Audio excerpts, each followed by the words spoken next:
وعلى آله وصحبه وآله إلى قيام الساعة. آمين. اللهم علمنا ما ينفعنا آمين. وانفعنا بما علمتنا آمين. وزدنا علما. آمين. سبحانك لا علم لنا إلا ما علمتنا إنك أنت العليم الحكيم. اللهم آمين. يا معلم إبراهيم علمنا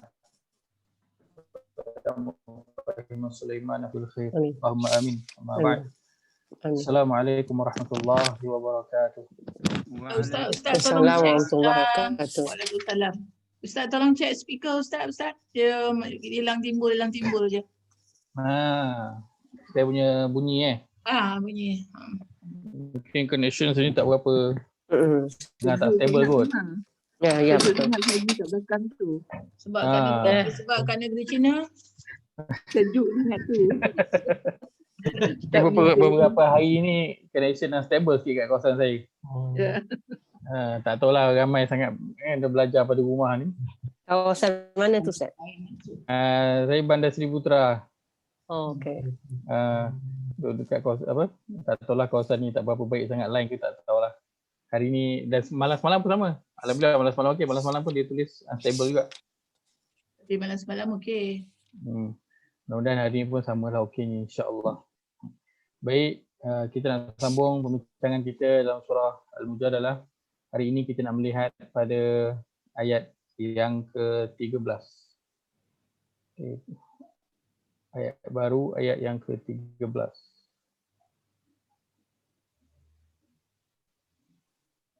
Hal ni. Ustaz ni.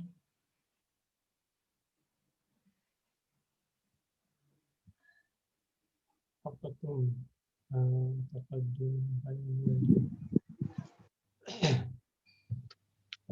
Okay, boleh nampak ke kat skrin ataupun blank hitam? Boleh nampak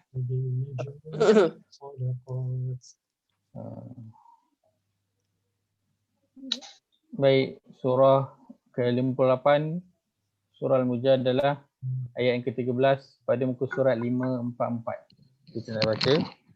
A'udzu billahi minasyaitonir rajim. A'udzu billahi minasyaitonir rajim. أأشفقتم أن تقدموا بين يدي نجواكم صدقات أأشفقتم أن تقدموا بين يدي نجواكم صدقات فإذ لم تفعلوا وتاب الله عليكم فأقيموا الصلاة فإذ لم تفعلوا وتاب الله عليكم فأقيموا الصلاة وآتوا الزكاة وأطيعوا الله ورسوله فأقيموا الصلاة وآتوا الزكاة وأطيعوا الله ورسوله والله خبير بما تعملون والله خبير بما تعملون. Terjemahan siapa hari ni nak bantu? Haji Sas ke? Haji Sas kot, tolong bantu sikit boleh ke? Okey, ayat 13. Apakah kamu takut akan yakni menjadi miskin? Sekejap. Dah masuk Boleh. Payah dah masuk belum? Belum. Belum. Baru minta link Okey. Apakah kamu takut akan yakni menjadi miskin kerana kamu memberikan sedekah sebelum yakni melakukan pembicaraan dengan Rasul? Tetapi jika kamu tidak melakukannya dan Allah telah memberi ampun kepadamu, maka laksanakanlah solat dan tunaikanlah zakat serta taatlah kepada Allah dan Rasulnya, dan Allah Maha teliti apa yang kamu kerjakan. Baik. Ayat ke-13. Sebelum tu nampak saya dalam Ustaz. jelas gambar saya jelas dan suara saya jelas Ustaz kat Gunung Fuji. Cuma nampak itulah nampak macam nampak saya macam baru bangun tidur. So saya tanya jelas ke tak jelas muka saya. Jelas. Saya setiap kali sebelum kelas akan mandi dan berwuduk dululah sebelum kelas. Jadi memang setiap kali kelas pun nampak macam baru tidur lah. Sebab macam Imam Malik kan, Imam Malik radhiyallahu an, dia setiap kali dia nak menulis buku ataupun dia nak menulis hadis, dia akan mandi dan berwuduk dulu. Sebelum dia nak tulis tu, nak bersihkan diri dia bagi selesa, pakai cantik-cantik wangi-wangi, barulah dia mula menulis ataupun mula nak mengajar. Jadi saya cuba nak mengamalkannya, tapi setiap kali pun saya rasa nampak macam muka saya baru bangun tidur. Sebab lepas mandi. Okey dah Ustaz. Baik, ayat ke-13. Allah mulakan ayat ini dengan Allah bertanya, Ashfaqtum, adakah kamu takut akan kemiskinan? Ayat ke-13 ini adalah rentetan daripada ayat yang ke-12. Yang mana pada ayat yang ke-12 Allah suruh siapa yang nak jumpa dengan Nabi, sedekah dulu dekat orang miskin. Maka ayat yang ke-13 ini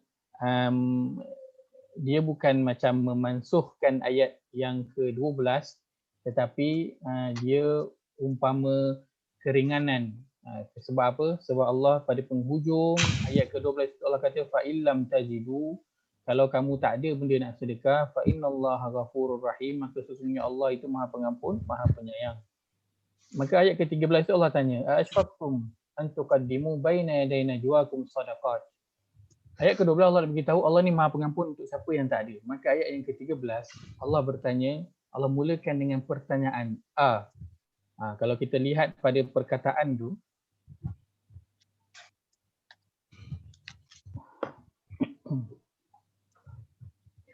kalau kita lihat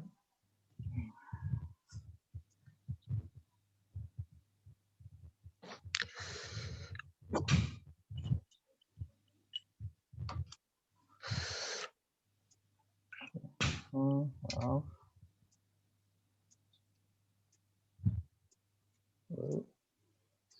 Allah tak boleh detect pula. Sekejap. Allah. Apa tu Ustaz? Saya punya writing pad ni dia tak boleh detect pula. Ada nampak tu. Itulah, saya tak boleh nak tulis, dia tak detect. Bismillah.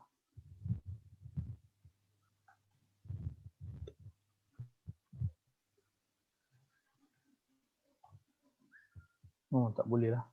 Saya rasa pada semalam saya try ni. Dia tak boleh nak detect. Baik, tak apa.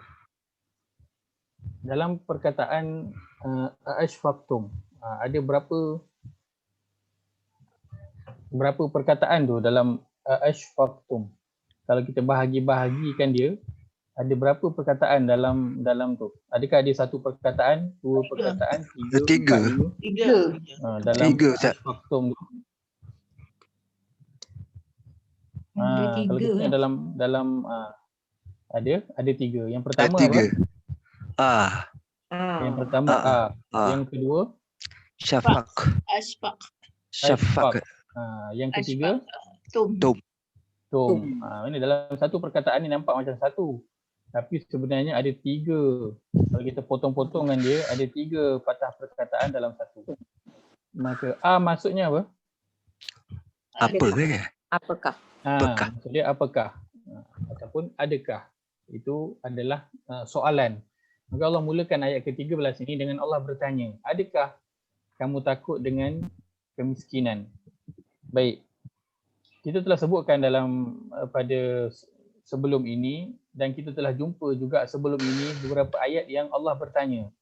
Dan kita telah sebutkan bahawa Allah bertanya bukanlah kerana dia tak tahu, kan? Dan bukanlah kerana Allah bertanya itu sebab dia nakkan jawapan ataupun penjelasan, bukan. Tetapi Allah bertanya dengan ada tujuan yang tersendiri. Dan dalam ayat ini Allah bertanya seolah-olah Allah nak menyanggah dan menyentak manusia. Seolah Allah nak tanya, kamu ni takut miskin sebab aku suruh bersedekah ke? Sedangkan aku ni aku ni lah Tuhan yang maha kaya yang bagi dekat kamu rezeki yang kamu ada tu. Lalu bila aku suruh bersedekah, kamu rasa takut nak bersedekah. Jadi Allah bertanya untuk menyentak manusia yang ada pada zaman itu ketika mana turunnya ayat ini, dan juga seterusnya sehingga nanti hari kiamat, orang-orang yang dia rasa berat nak keluarkan sedekah. Sedangkan sedekah itu disuruh oleh Allah yang maha pemberi rezeki, yang mana rezeki yang disuruh sedekah itu datang daripada Allah. Lalu kenapa Allah kata engkau takut? Bila aku suruh bersedekah engkau takut rezeki engkau tu habis, sedangkan yang suruh bersedekah itu adalah aku, pemberi rezeki kepada engkau. Lalu kenapa engkau rasa berat? Engkau rasa takut untuk bersedekah. Sebab Allah mulakan dengan ashfaqtum an tuqaddimu baina yaday najwaakum sadaqat. Kenapa kamu rasa takut nak bersedekah sedangkan yang menyuruh itu ialah aku, Tuhan yang telah memberi rezeki kepada kamu. Ayat yang ke-12, pada penghujung ayat yang ke-12, Allah dia memberi maaf kepada orang yang dia memang fa'illam tajidu, yang dia memang tak ada benda nak sedekah. Adapun pada ayat yang ke-13 ini Allah nak menyentak orang yang dia ada kemampuan nak bersedekah tetapi dia berat untuk bersedekah. Dia ada tapi dia berat untuk bersedekah. Adapun orang yang dia memang tak ada benda yang dia nak sedekahkan, maka dia telah terlepas tanggungjawab dia pada ayat yang ke-12 dengan firman Allah fa illam tajidu fa innallaha ghafurur rahim. Adapun orang yang dia ada harta untuk disedekahkan tapi dia rasa berat untuk bersedekah sebelum berjumpa dengan Nabi sallallahu alaihi wasallam, maka Allah menyentak dia dengan pertanyaan ashfaqtum. Kenapa engkau rasa berat untuk sedekah? Sedangkan yang suruh bersedekah itu adalah aku. Baik. Kalau kita lihat pada manusia ini, kalau kita lihat manusia,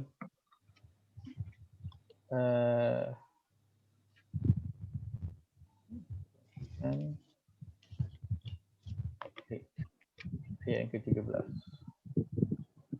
Kalau kita lihat manusia, antara sikap manusia ialah apa? Dia takut miskin. Dan dia bakhil. Inilah sifat manusia. Inilah sifat manusia. Sifat manusia yang ada pada zaman dahulu dan juga ada pada zaman sekarang. Ada daripada dulu sampai sekarang ada. Tanda-tanda ini sehinggalah nanti hingga pada hari kiamat. Kita lihat dalam surah yang keempat ayat 128. Surah yang keempat ayat 128. Buka surat apa Ustaz? Saya baru nak buka. Surah yang keempat, surah An-Nisa ayat 128. Hari ini saya guna manual punya. 99. Muka surat 99. Muka surat 99, surah An-Nisa, surah yang keempat ayat 128.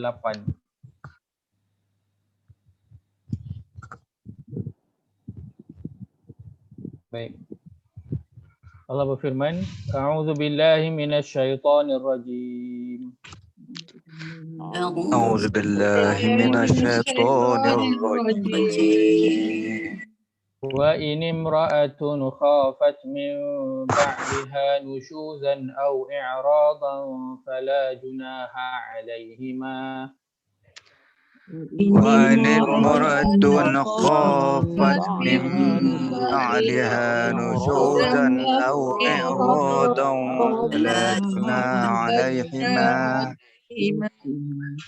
فلا جناح عليهما أن يصلحا بينهما صلحا ولا جناح عليهما أن يصلحا بينهما صلحا والصلح خير والصلح خير وأحضرت الأنفس الأنفس الشح أحضرت الأنفس الشح وإن تحسنوا وتتقوا فإن الله كان بما تعملون خبيرا. إن تحسنوا وتتقوا فإن الله بما تعملون خبيرا. Terjemahan. Jika seseorang wanita bimbang akan timbul daripada suaminya nusyus, yakni kebencian, atau tidak melayaninya, maka tiadalah salah bagi mereka, yakni suami isteri, membuat perdamaian di antara mereka berdua secara yang sebaik-baiknya. Kerana perdamaian itu lebih baik bagi mereka daripada bercerai-berai, walaupun manusia cenderung bersifat bakhil. Jika kamu bergaul dengan isteri kamu secara baik dan memelihara diri kamu daripada melakukan kezaliman, maka sesungguhnya Allah Maha mendalam pengetahuannya akan apa yang kamu lakukan. Baik, dalam ayat ini kita nak lihat pada firman Allah wa uhdiratil anfusus syuh. Itu kalau terjemahan, kalau kat skrin ini boleh lihat terjemahan dia letakkan sedang sifat bakhil, kedekut, tidak suka memberi atau bertolak ansur, itu memang tabiat semula jadi yang ada pada manusia. Maka sifat bakhil, sifat kedekut, sifat takutkan kepada kemiskinan, itu memang sifat semula jadi manusia. Tapi ini bukanlah satu komplimen untuk kita sebenarnya. Ini adalah satu yang Allah beritahu, satu tabiat buruk manusia. Bukannya pujian, Allah puji manusia. Dan memang dia dari dulu macam tu. So tak apalah, tak. Ini bukan komplimen Allah kepada kita. Ini Allah menyatakan sifat buruk manusia yang secara semula jadinya, iaitu dia takut miskin, dia bakhil, dia kedekut, tak suka memberi, tak suka nak bertolak ansur. Baik. Begitu juga kalau kita lihat dalam surah yang ayat 100. Kita lihat surah 17, surah Al-Isra, ayat 100.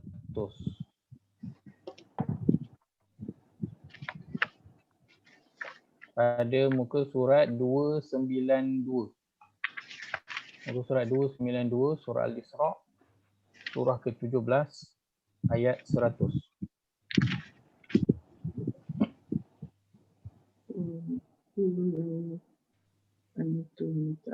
Baik, Allah berfirman, A'udzu billahi minasy syaithanir rajim.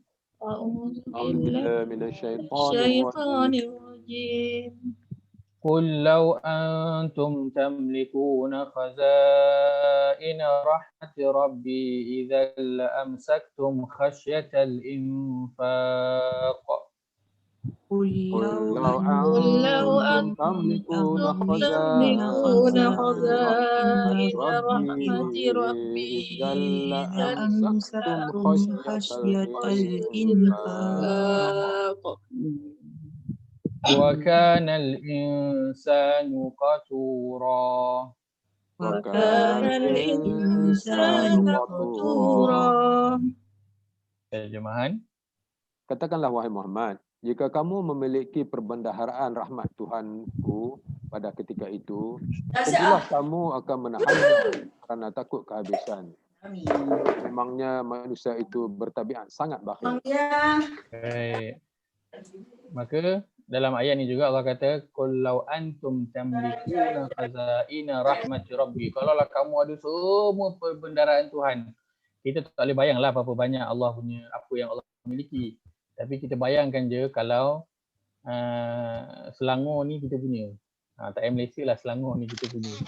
Kalau Allah bagi Selangor ni kat kita pun, pastilah kita apa? La'amsaktum khasyatal infaq. Pastilah kamu akan duk nak pegang benda tu, takut nak berinfak. Walaupun kamu ada satu Selangor ni, semuanya kamu punya, apa yang ada dalam Selangor ni kamu punya, kan?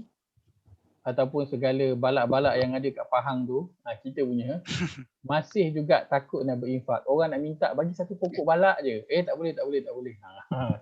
Takut. Walaupun satu Pahang tu balak je tu punya. Takut juga nak bagi dekat orang. Kerana memang insan itu qatura. Dia bersifat dengan sifat bakhil dan juga bersifat dengan sifat kedekut. itu dah memang ada dalam diri manusia.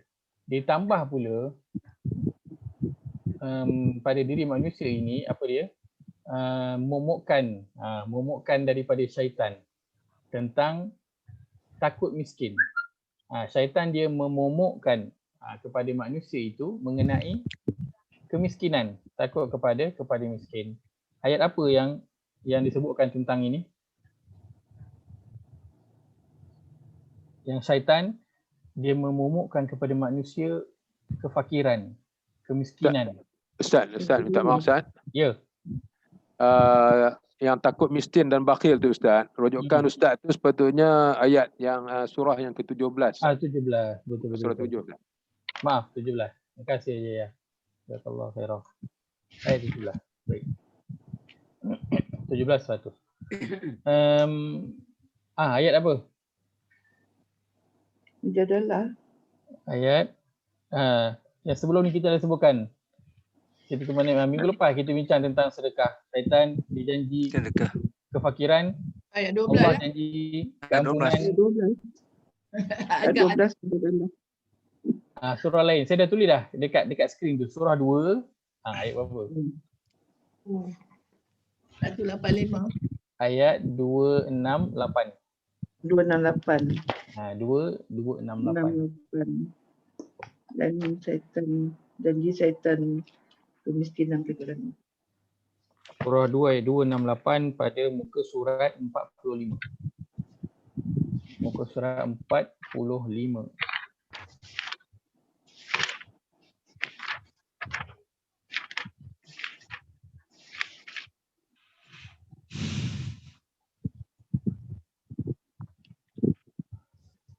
Jauh nak berjalan. Baik. Allah berfirman, A'udzubillahi minasyaitonirrajim. A'udzubillahi minasyaitonirrajim. Asyaitonu. Asyaitanu ya'idukumul faqra wa ya'murukum bil fahsya. Asyaitonu ya'idukumul faqra wa ya'murukum bil fahsya. Wallahu ya'idukum maghfiratan minhu wa fadla. Wallahu ya'idukum maghfiratan minallah wa fadla. Wallahu wasi'un alim. Wallahu wasi'un alim. Terjemahan. Syaitan itu menjanjikan, yakni menakut-nakutkan kamu dengan kemiskinan atau kepapaan jika kamu bersedekah atau menderma, dan menyuruh kamu melakukan perbuatan yang keji, yakni bersifat kedekut. Sedangkan Allah menjanjikan kamu dengan keampunan daripadanya serta kelebihan kurnianya. Kelebihan kurnianya, Allah Maha Luas limpah rahmatnya. Baik. Allah Maha Luas limpah rahmatnya, lagi Maha mengetahui. Baik. Maka manusia tu memang dah penakut dah. Takut dah miskin, takut bakhil, dan memang kedekut, semua dah ada. Dekat tambah pula lagi dengan syaitan dia tolong mengapi-apikan. Dia tolong cocok lagi manusia tu biar bertambah lagi takut. Dengan dia menjanjikan kefakiran kepada manusia itu. Maka bertambah-tambahlah takut manusia itu dengan kemiskinan. Takut. Bertambah-tambahlah dia bakhil. Sedangkan apa? Sedangkan bakhil itu adalah tanda kufur. Bakhil adalah tanda kufur kepada Allah Azza wa Jalla. Kita lihat surah yang ke-16 ayat 71. Surah ke-16 ayat 71.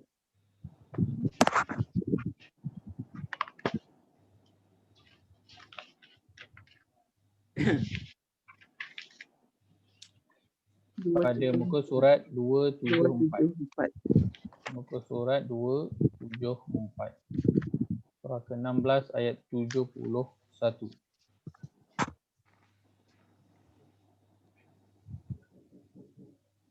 Baik, Allah berfirman, A'udzu billahi minasyaitonir rajim. أعوذ بالله من الشيطان الرجيم.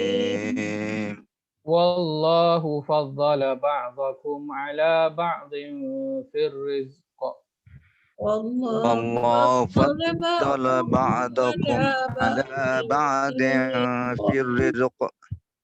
فما الذين فضلوا براد رزقهم على ما ملكت أيمانهم فهم فيه سواء. فما الذين فضلوا براد رزقهم على ما ملكت أيمانهم فهم فيه سواء. أفبنعمة الله يجحدون. بنعمة الله يجحدون. Terjemahan. Dan Allah telah melebihkan sebahagian daripada kamu mengatasi sebahagian yang lain dalam hal rezeki.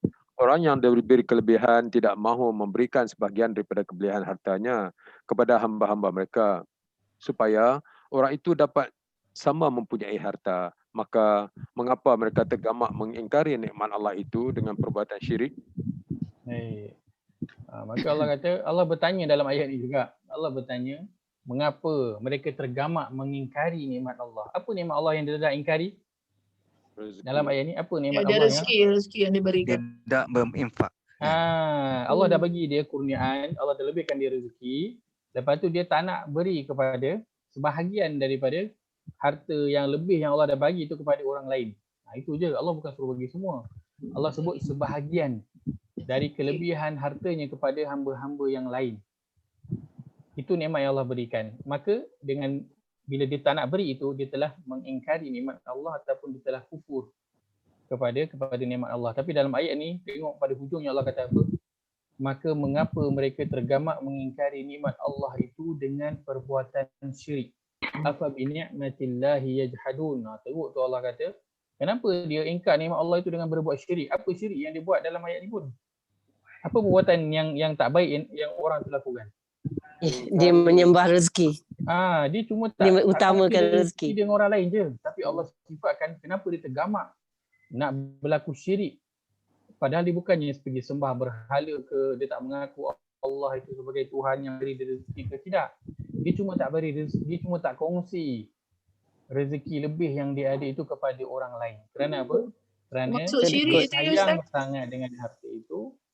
Ya, Termasuk dalam kategori syirik juga ke tu? termasuk dalam kategori ya. syirik. Besar Syirik itu, kesilapannya. ya, syirik ini adalah satu perkara yang luas. Dia bukan sahaja syirik yang kita sembah berhala, itu satu. Secara jelasnya kita sembah berhala. Tetapi secara yang lainnya ialah syirik ini maksudnya kita menduakan Allah Ta'ala dalam apa sahaja, iaitu kita taat kepada benda ataupun perkara lain sama macam kita taat kepada Allah. Sama. Kita sayang, kita cinta kepada benda atau perkara lain sama macam kita sayang dan cinta kepada Allah. Tak boleh. Tak boleh. Dia hanya boleh ada satu sahaja. Maka dalam ayat ini Allah kata mengapa mereka tergamak buat syirik. Kenapa? Kerana telah ada kat situ ada dua. Mereka sayangkan harta, dalam masa yang sama mereka juga sayangkan Allah. Tetapi Allah suruh mereka berinfak, tapi mereka sayangkan harta itu lebih daripada dia nak berkongsi, bersedekah dengan orang lain, lalu mereka tak nak berkongsi dan bersedekah. Mereka mengutamakan sayang mereka kepada harta daripada sayang mereka kepada Allah. Maka sebab itu mengapa Allah tanya mengapa mereka sanggup untuk mengingkari nikmat Allah itu dengan berbuat syirik. Dah lah dia pergi lawan cakap Allah, dia lawan cakap Allah pula guna nikmat yang Allah beri kepada dia. Maka sangat tak malulah manusia ni. Dah lah nikmat yang dia ada itu, kelebihan yang dia itu Allah yang bagi. Yang suruh diinfak juga Allah, tapi tak, dia pilih untuk sayang harta dia ataupun kelebihan yang dia ada, apa saja kelebihan yang dia ada daripada rezeki ke, dari segi anak-anak ke, dari segi jawatan, kuasa dan sebagainya, dia sayangkan itu lebih daripada arahan Allah. Maka bila dia pilih benda yang dia ada daripada mengutamakan arahan Allah, maka itu termasuk dalam syirik. Ya Ustaz, saya.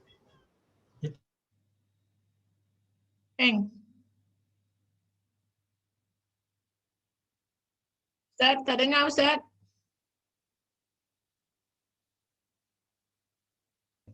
kita mensamakan Allah dengan benda yang lain.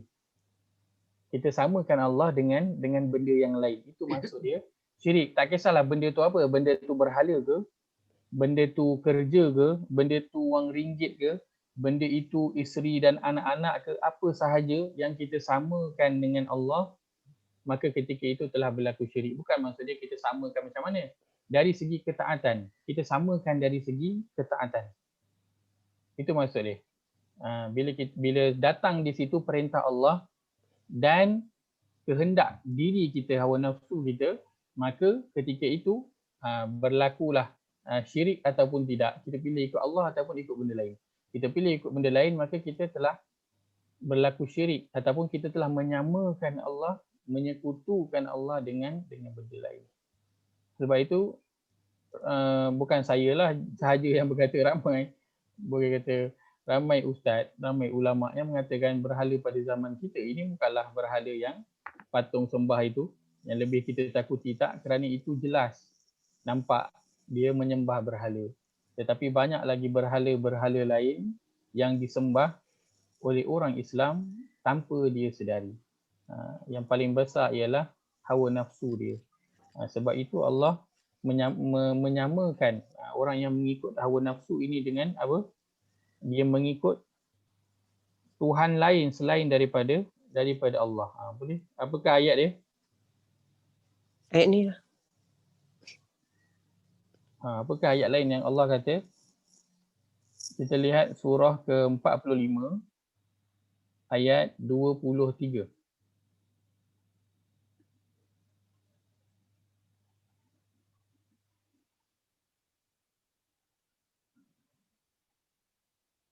Pada muka surat 501.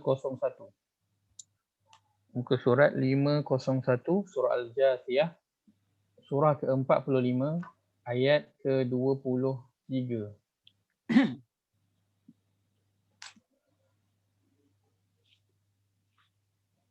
Baik, Allah berfirman, A'udzu billahi minasy syaithanir rajim.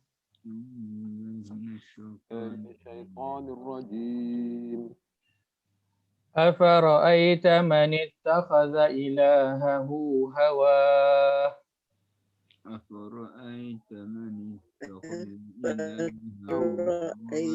من اتخذ إلهه وأضله الله على علم وختم على سمعه وقلبه وأضله الله على علم وختم على سمعه وقلبه وجعل على بصره غشاوة فمن يهديه من بعد الله وجعل على بصره غشاوة فمن يهديه من بعد الله أفلا تذكرون أفلا تذكرون. Terjemahan. Maka pernahkah engkau melihat, wahai Muhammad, orang yang menjadikan hawa nafsunya sebagai Tuhan yang dipatuhinya, dan dia pula disesatkan oleh Allah berdasarkan ilmunya bahawa ia tetap kufur, serta dikunci mati pula pendengarannya dan hatinya dan diletakkan lapisan penutup ke atas penglihatannya. Maka siapakah lagi yang dapat memberi hidayah kepadanya sesudah Allah menjadikan dia berkeadaan demikian?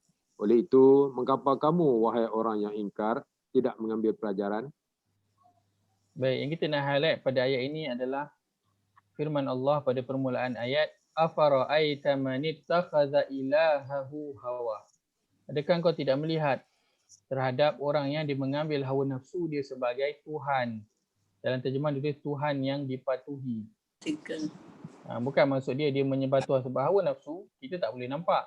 Kan? Dia bukan satu objek secara fizikal yang boleh kita nampak. Kan ada patung. Ini patung hawa nafsu, tak? Bukan, dia satu benda yang kita tak nampak. Tetapi Allah menamakan dia sebagai ilah, Tuhan yang disembah. Maksudnya kenapa? Kenapa dia menjadi Tuhan pula? Maksud dia walaupun dia tidak nampak tetapi dia boleh disembah dengan cara dia dipatuhi. dan ditaati, dituruti segala kemahuannya tanpa mengirakan lagi apa-apa yang berkaitan dengan Allah. Baik dari segi halal haramnya, baik dari segi zalim ataupun tidak, dia dah tak kisah dah. Janji apa yang dia nak, dia dapat. Apa yang dia nak, dia akan usahakan untuk dapat juga walau macam mana cara sekalipun. Dia nak kaya, dia tak kisah. Masalah dia nak kaya, cara dia tak kisah. Kod manalah. Kod bagi projek ke orang ke, orang bagi rasuah ke, apa benda ke, buat MLM tipu orang ke, dia tak kisah. Dia scam orang ke, janji dia capai matlamat dia nak kaya. Tanpa dia ambil kira apa pandangan Allah terhadap apa yang dilakukan itu. Maka itulah orang yang dia mengambil hawa nafsu dia sebagai Tuhan. Ketika mana dia mematuhi hawa nafsu itu, menuruti segala apa yang hawa nafsu itu inginnya. Maka sebab itu Allah dalam ayat ke-71 tadi yang kita baca, dia tak kongsi je kelebihan rezeki yang dia ada kepada orang lain. Tapi Allah bertanya pada ayat itu, afa bi ni'matillahi yajhadun. Kenapa dengan nikmat Allah, rezeki yang lebih yang aku dah bagi kat engkau itu, kenapa engkau sanggup berlaku syirik, iaitu tak nak dengar perintah aku, lalu ikut kepada engkau punya hawa nafsu, sayang engkau kepada harta itu. Sebab itu Allah menyamakan ia dengan syirik. Satu perkara yang perlu setiap daripada kita berhati-hati, kerana zalim yang paling besar seseorang itu kepada dirinya ialah dia berlaku syirik kepada Allah SWT. Itu yang dalam surah Al-Umar kita apa? Inna syirka la zulmun azim. Sesungguhnya syirik itu adalah kezaliman yang paling besar. Manusia menzalimi diri dia dengan dosa, dan yang paling besar ialah manusia menzalimi diri dia dengan syirik kepada Allah SWT. Baik. Maka bakhil, takut miskin, kedekut, tak nak berkongsi, tak nak memberi, tak nak bertolak ansur, itu semua adalah tanda kufur kepada nikmat Allah Azza wa Jalla. Dan kufur kepada nikmat Allah Azza wa Jalla boleh membawa seseorang itu kepada syirik, kepada kehancuran. Dia boleh membuatkan diri dia ke dalam kebinasaan. Sebab itu bakhil ini ataupun kedekut yang kita turuti kedekut itu, diri kita memang kedekut, kita turut pula kedekut tu kan. Dia adalah salah satu daripada 3 perkara yang Nabi SAW sebutkan sebagai perkara yang akan membinasakan seseorang itu. Nabi SAW sebut dalam hadis tentang 3 perkara yang membinasakan. Baik, yang pertama, apa dia? Nabi kata salatun muhlikat. Yang pertama Nabi kata 3 perkara yang membinasakan. Yang pertama syuhun muta'. Maksud dia syuhun tu ayat yang kita baca tadi, kedekut yang ditaati. Itu yang pertama. Yang kedua hawan muttaba', hawa nafsu yang diikuti. Yang ketiga wa'ijabul mar'i bi nafsih, dan rasa ujub, Bangga. seseorang terhadap dirinya. Ini 3 perkara yang Nabi SAW sebutkan bahawa ini adalah 3 perkara yang akan membinasakan seseorang itu. Iaitu kedekut, hawa nafsu dan juga ujub.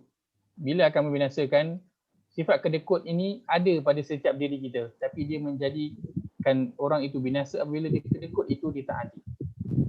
Hawa nafsu setiap daripada kita ada, tetapi hawa nafsu itu membinasakan seseorang apabila ia diikuti.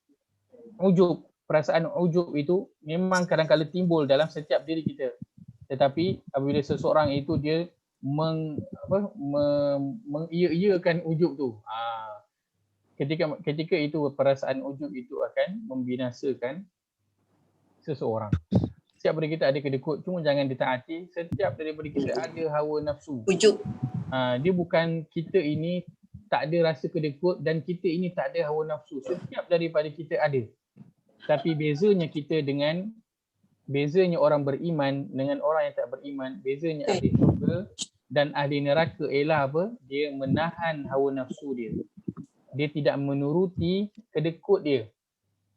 Kan itu yang Allah sebutkan dalam surah Salam Muhammad.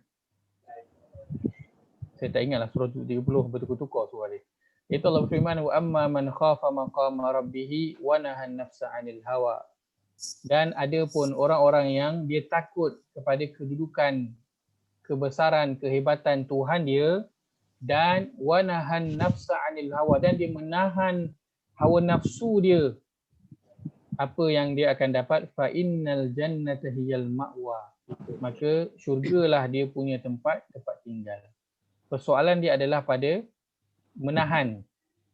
Soalnya bukan pada ada hawa nafsu ataupun tidak. Bukan orang yang masuk neraka ataupun orang yang masuk syurga itu dia tak ada hawa nafsu.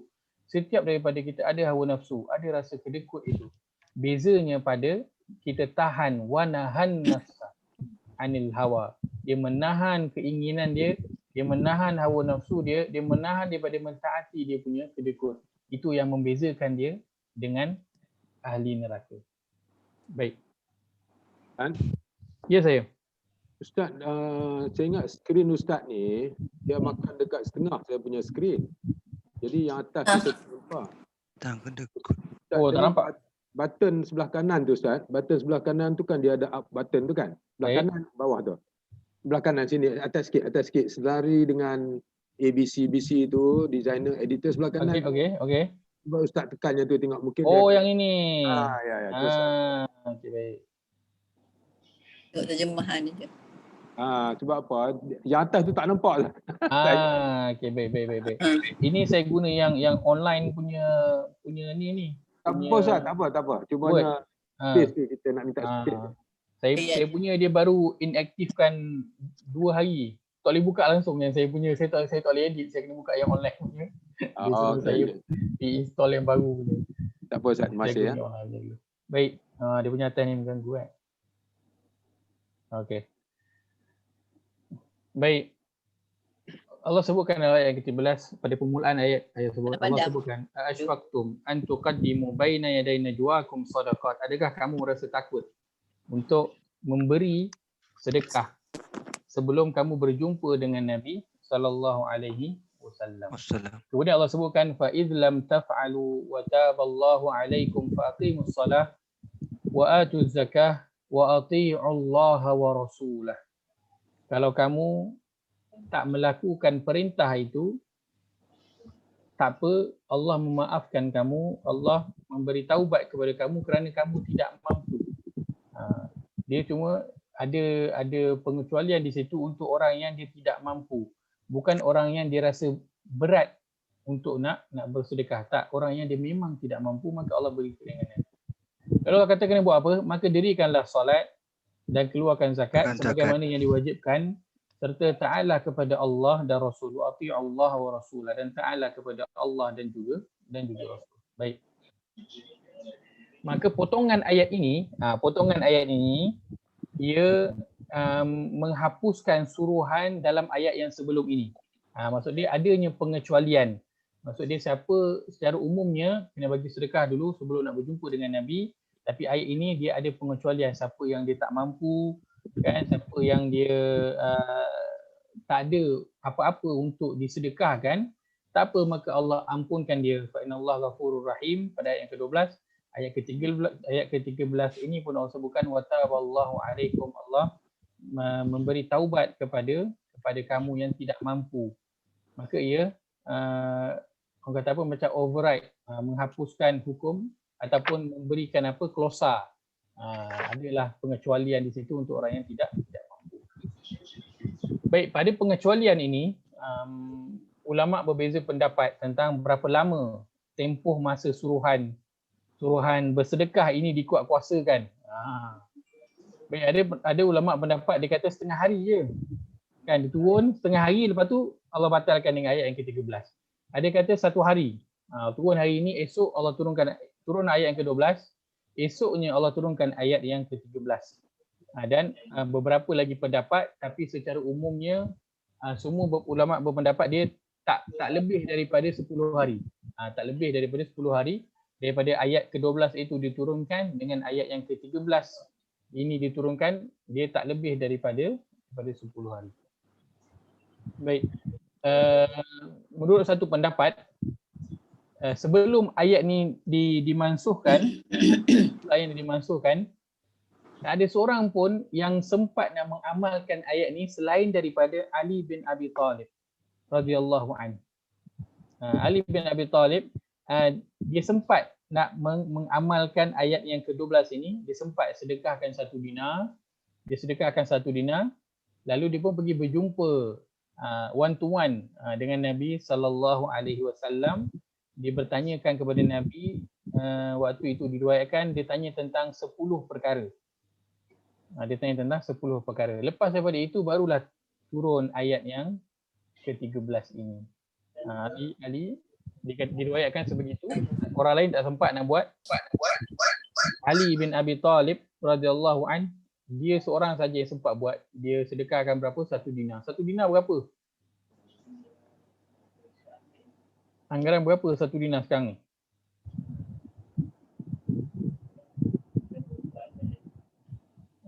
Lebih kurang berapa sekarang? 1 dinar. 1 dinar lebih kurang plus minus 800 lah. 700 lebih, 800 lebih macam tu. Masya-Allah.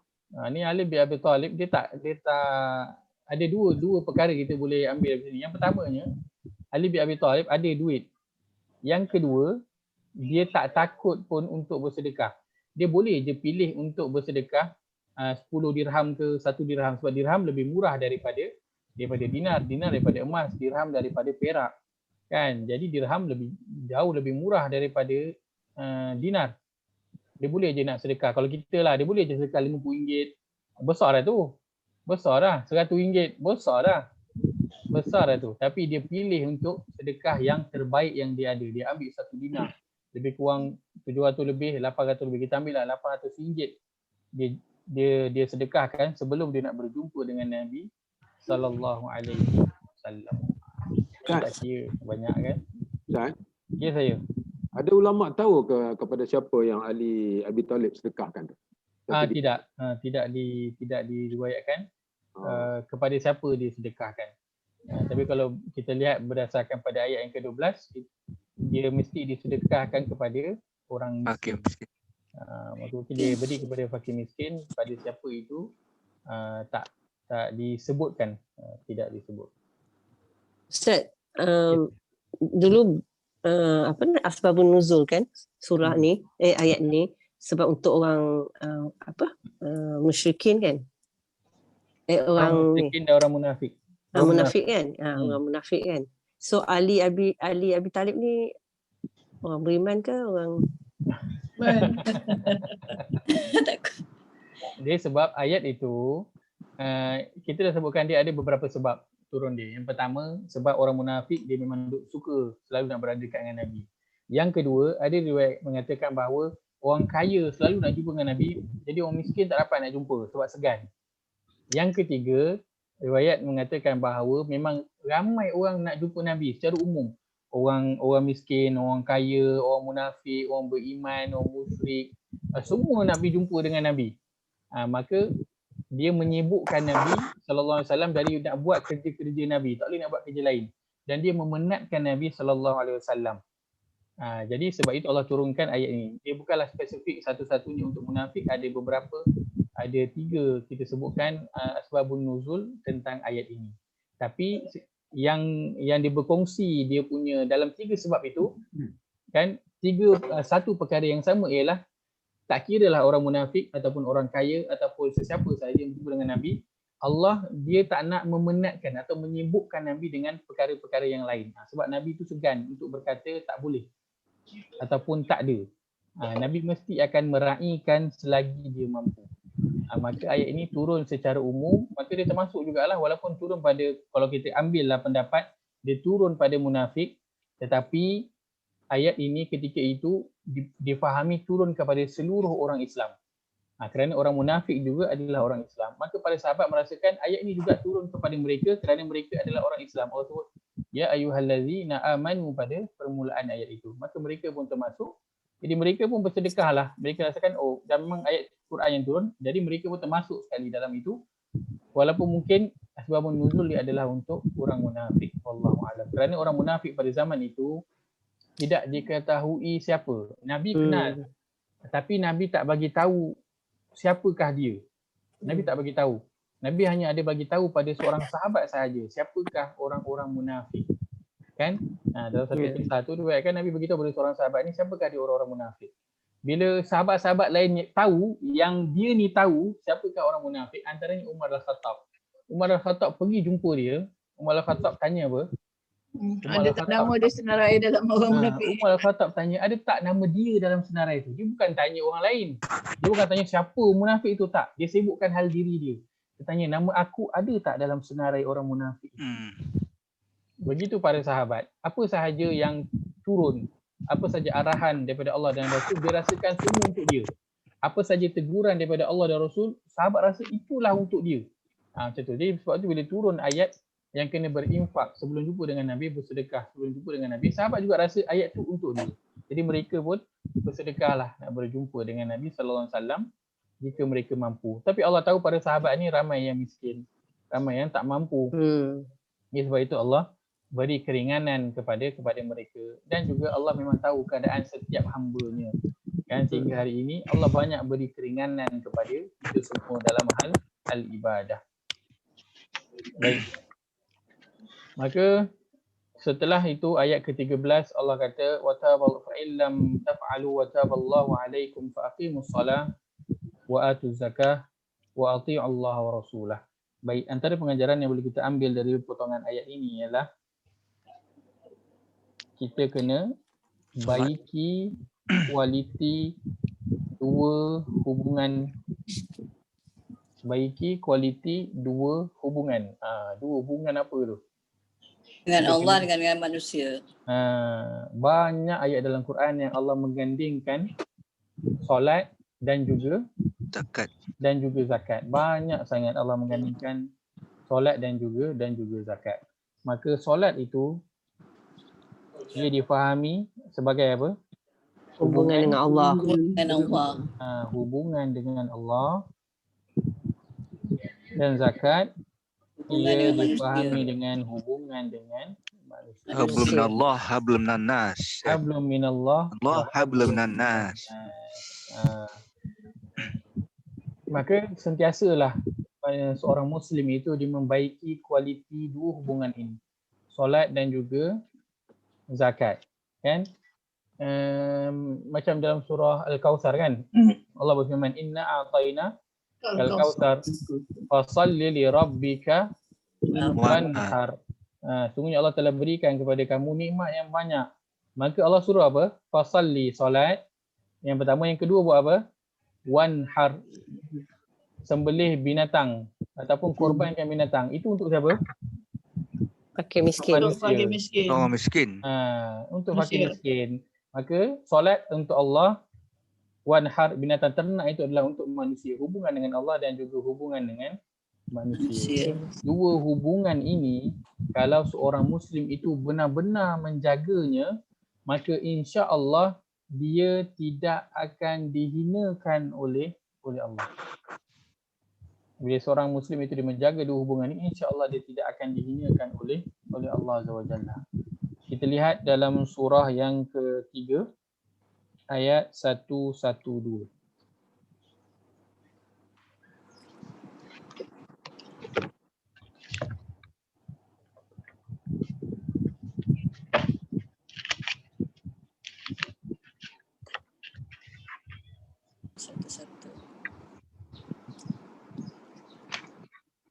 Surah ketiga ayat 112 pada muka surat 64.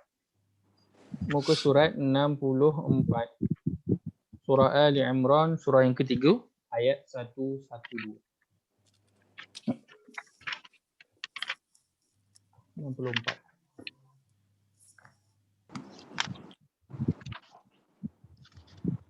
Baik, Allah berfirman, A'udzu billahi minasyaitonir rajim. A'udzu billahi minasyaitonir rajim.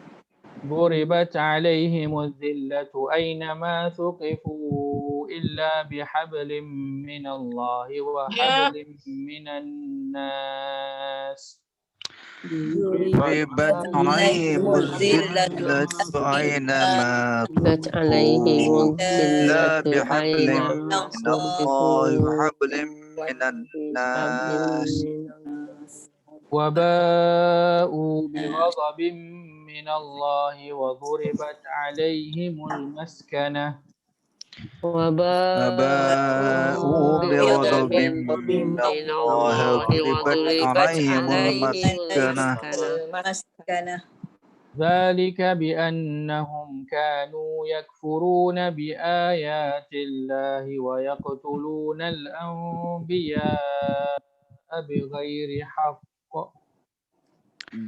ذلك بأنهم كانوا يكفرون بآيات الله ويقتلون الأنبياء بغير الحق ذلك بما عصوا وكانوا يعتدون ذلك بما عصوا وكانوا يعتدون.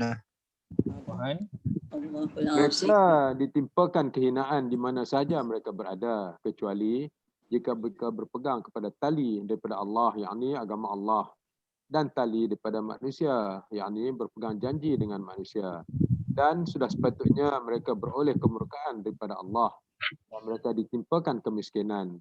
Yang demikian itu disebabkan mereka sentiasa kufur kepada ayat-ayat Allah dan mereka membunuh nabi-nabi dengan tiada alasan yang benar. Semuanya itu disebabkan mereka derhaka dan mereka sentiasa melampaui batas.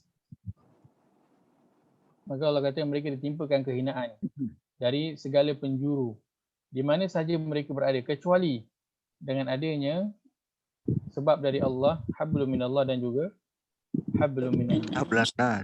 Maka dua hubungan ini apabila dijaga oleh seorang Muslim, insya-Allah dia tidak akan dihinakan oleh Allah Azza wa Jalla di mana sahaja dia berada.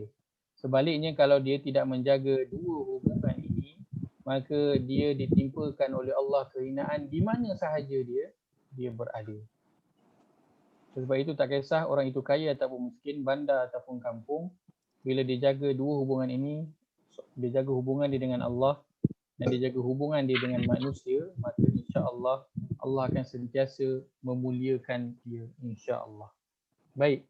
Dalam ayat yang ke-13 itu Allah kata fa in lam taf'alu wa taballahu alaikum fa aqimus salah wa atuz zakah wa ati'u Allah wa rasulah. Soalan saya Allah sebut dirikan solat, tunaikan zakat dan taati Allah dan juga Rasul. Ada apa-apa tak macam yang tak berapa kena dalam ayat ni?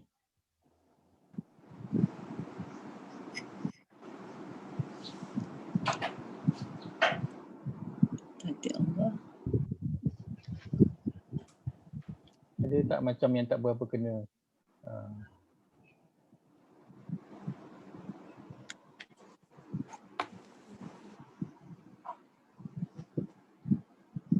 Sedekah tu part of zakat.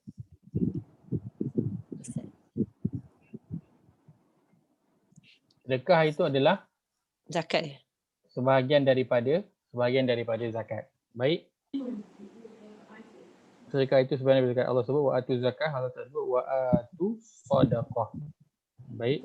Pertama, yang kedua ada lagi ke? Fa idh lam taf'alu wa taballahu alaikum fa aqimus salah wa atu zakah wa ati'u Allah wa rasulah. Ada tak persoalan-persoalan yang kita bila baca ni macam kenapa macam ni? Tentu.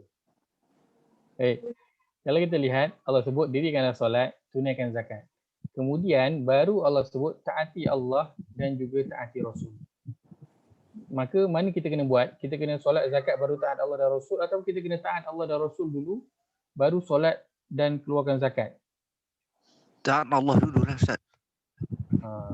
Ikutkan dia adalah mentaati Allah dan juga Ya Rasul. Allah, Rasul dulu. Barulah solat dan juga zakat. Solat dan juga zakat, betul tak? Iyalah. Jadi itulah soalan saya, kenapa diletakkan macam tu? Ustaz, kalau kita berzakat, kita bersedekah, kita dah taat kepada Allah lah, perintahnya dan rasulnya, hadisnya. Bila kita solat dan kita zakat, kita sudah pun mentaati Allah dan juga Rasul. Baik. Satu jawapan yang baik tu. Ada pendapat lain yang nak kongsikan?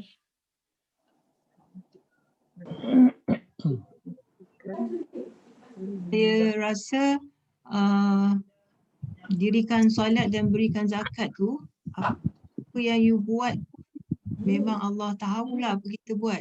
Sebab kita macam kita tunjukkan taat pada Allah dan Rasul tu. So sama ada kita buat sembahyang atau zakat tu, sebanyak mana pun kita buat, Allah tahulah mana nunjukkan kita taatan kita. Betul tak Ustaz? Baik, terima kasih Dr. Rohaya.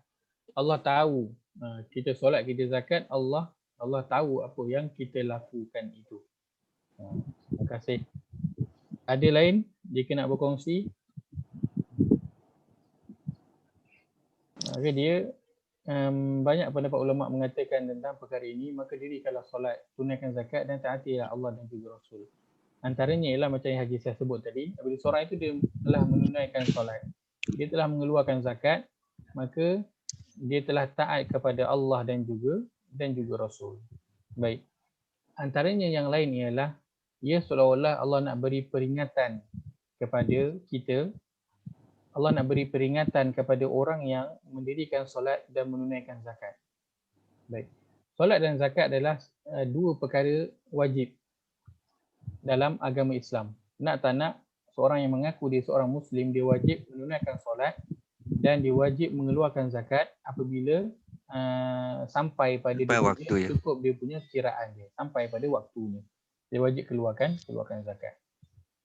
Maka seolah-olah Allah nak beritahu manusia ini dalam nak menjalankan solat dan dalam nak menunaikan zakat itu dengan pelbagai niat dan tujuan dan juga pelbagai perasaan dalam nak menjalankan solat dan nak menunaikan zakat. Ada orang yang dia solat kerana dia memang nak solat. Ada orang yang tunaikan solat sebab dah memang itu wajib, dia kata dah memang Allah suruh, saya pun buatlah. Kan, memang terpaksa buat. Sebab dah memang dia wajib dilakukan, maka dilakukan dalam keadaan dia terpaksa melakukan solat tersebut. Ada orang yang dia mendirikan solat dalam keadaan dia riak. Dia nak menunjuk sebagaimana orang munafik kan. Allahumma salli Muhammad, Allah berfirman, wa idza qamu ila salati qamu kusala yura'unan nas. Apabila mereka nak mendirikan solat, mereka mendirikan solat dalam keadaan malas dan kerana nak yura'unan nas, nak tunjuk kepada orang lain. Dia nak tunjuk kepada orang lain, dia juga seorang Muslim, dia nak tunjuk orang lain bahawa dia adalah orang yang baik sebab dia solat. Maka manusia dengan solat dan zakat ada pelbagai niat, tujuan dan juga perasaan ketika menunaikannya. Maka seolah-olah Allah nak beritahu ketika mana kamu nak tunaikan, nak mendirikan solat, kamu nak menunaikan zakat, lakukanlah ia dalam rangka nak mentaati Allah dan juga Rasul. Jangan lakukan atas sebab-sebab perkara lain. Lakukan ia dalam rangka kamu nak mentaati Allah dan juga Rasul. Dan apabila seorang itu dia mendirikan solat dengan kesedaran bahawa dia solat ini kerana dia memang kena taat kepada Allah dan Rasul, dia kena ikut apa yang Allah suruhkan, maka dia akan buat dalam keadaan dia sedar bahawa ini adalah bukti ketaatan dia kepada Allah. Dan bukti ketaatan dia kepada Rasul ialah apa? Dia mendirikan solat itu sebagaimana yang Rasul contohkan. Dia mengeluarkan zakat, dia mengeluarkan sedekah seperti mana yang Rasul itu contohkan. Itu bukti dia taat kepada Allah dan Rasul. Maka itu antara sebab mengapa diletakkan, maknanya 4 ini bukanlah turutan, bukanlah maksudnya kena dirikan solat dulu, kena tunaikan zakat dulu, baru taat kepada Allah dan Rasul. Tidak, bukanlah 4 perkara ini macam turutan, bukan. Tetapi Allah letakkan itu banyak dia punya rahsia-rahsia dia, banyak sebab dia. Allah nak suruh kita fikir bersama dan antaranya ialah yang kita telah sebutkan tadi, tunaikan solat dirikan solat dan tunaikan zakat dalam rangka kita nak menjalankan ketaatan kepada Allah dan kepada Rasul dengan kita mencontohi Rasulullah sallallahu alaihi wasallam. Baik. Kemudian Allah akhiri ayat ini dengan Allah berfirman, wallahu khabirun bima ta'malun. Ini juga potongan ayat yang banyak kita jumpa dalam Quran. Wallahu khabirun bima ta'malun, banyaklah kan kita jumpa. Dan kita juga ada jumpa juga sebelum ini, wallahu basirun bima ta'malun. Saya nak tanya soalan yang sama saya tanya sebelum ini. Apa beza wallahu khabirun bima ta'malun dengan wallahu bima ta'maluna khabir? Sama Dia je. power lagi. Masa dia dah Sama dia ke depan ke belakang aja.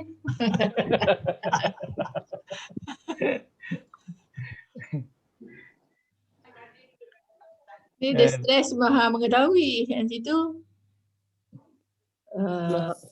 Obir. Obit sama maha mengetahui.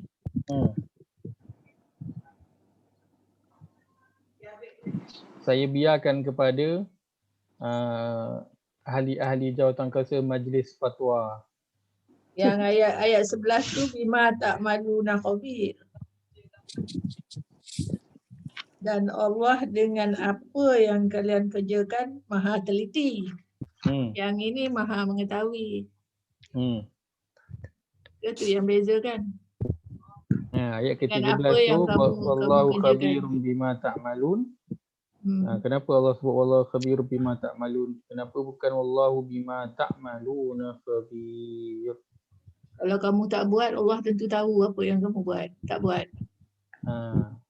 Kalau Tadi yang dia sebut sini, yang awal tu dah cantik dah tu. Allah dia nak streskan kat bahagian mana? Allah Maha mengetahui segala apa yang payah kita buat. sembunyi-sembunyi. You buat. Niat tak? Niat. Niat. Baik. Secara umumnya, bila Allah sebutkan Allah akhiri ayat itu dengan wallahu khabirun bima ta'malun, maka ayat itu selalunya menceritakan ataupun menyebut tentang perbuatan batin manusia. Perbuatan batin manusia ataupun perbuatan Allah Azza wa Jalla dua. Sama ada disebut tentang perbuatan batin manusia ataupun perbuatan Allah Azza wa Jalla. Dan dalam ayat 13 ini, poin dia apa? Apa yang Allah nak highlight? Allah nak highlightkan pada permulaan ayat tu, adakah kamu rasa berat untuk kamu apa? Keluarkan sedekah sebelum berjumpa dengan Nabi sallallahu alaihi wasallam? Perasaan yang rasa berat tu, itu perasaan yang zahir boleh nampak luar ataupun batin di dalam. Batin berada di dalam. Kita manusia tak boleh nak nampak. Kan? Kita boleh je luaran tu kita senyum, buat muka okey, tak ada apa-apa, tapi dalaman tu manusia tak tahu. Gundah gulananya kat dalam tu orang tak tahu. Berat nak mengeluarkan sedekah, manusia tak tahu. Sebab dia berada di dalam perbuatan batin manusia. Maka Allah akhiri dengan ayat ini, Allah kata wallahu khabirun bima ta'malun. Allah itu dia benar-benar maha mengetahui dengan apa yang kamu lakukan. Adapun kalau Allah akhiri ayat itu dengan wallahu bima ta'maluna khabir, maka ayat itu kebiasaannya akan menceritakan tentang perbuatan zahir manusia. Oh, itu. Dia menceritakan tentang perbuatan zahir manusia. Macam contohnya ayat yang ke-11, ayat tentang berlapang-lapang duduk dalam majlis tu dan bangun tu, kan Allah akhiri dengan wallahu bima ta'maluna khabir. Maka dalam ayat tu dia menceritakan tentang apa? Tentang suruhan untuk tafassahu, berlapang-lapang, dan juga suruh bangun. Kalau disuruh bangun, maka bangun. Maka dia perbuatan zahir manusia. Maka Allah akhiri ayat itu dengan wallahu bima ta'maluna khabir. Maka Allah dia tentang perbuatan kamu nak berlapang tu, bila suruh bangun kamu bangun tu, itu semua Allah khabirun, benar-benar tahu kamu lakukan perbuatan itu dengan perasaannya bagaimana, suka ke tak suka ke, Allah tahu. Maka ayat yang ke-13 ini Allah akhiri dengan wallahu khabirun bima ta'malun. Allah nak, berkata Nanti Nuriyah, Allah nak streskan khabir itu. Allah dia maha teliti, maha mendalam pengetahuannya tentang apa yang kamu lakukan. Allah nak beritahu pada zaman itu ketika mana turun ayat ni, orang yang dirasa berat untuk nak mengeluarkan sedekah itu, Allah benar-benar tahu perasaan dia. Dia rasa berat sikit ke, banyak ke, ataupun dia memang tak ada ke, itu semua Allah khabirun. Allah dia benar-benar maha mendalam pengetahuannya. Sama ada dia betul-betul tak mampu ke, ataupun dia sayangkan harta dia sampai dia rasa berat nak mengeluarkan harta tersebut. Allah itu khabirun. Boleh je orang dia ada je harta tapi dia kata saya tak mampu.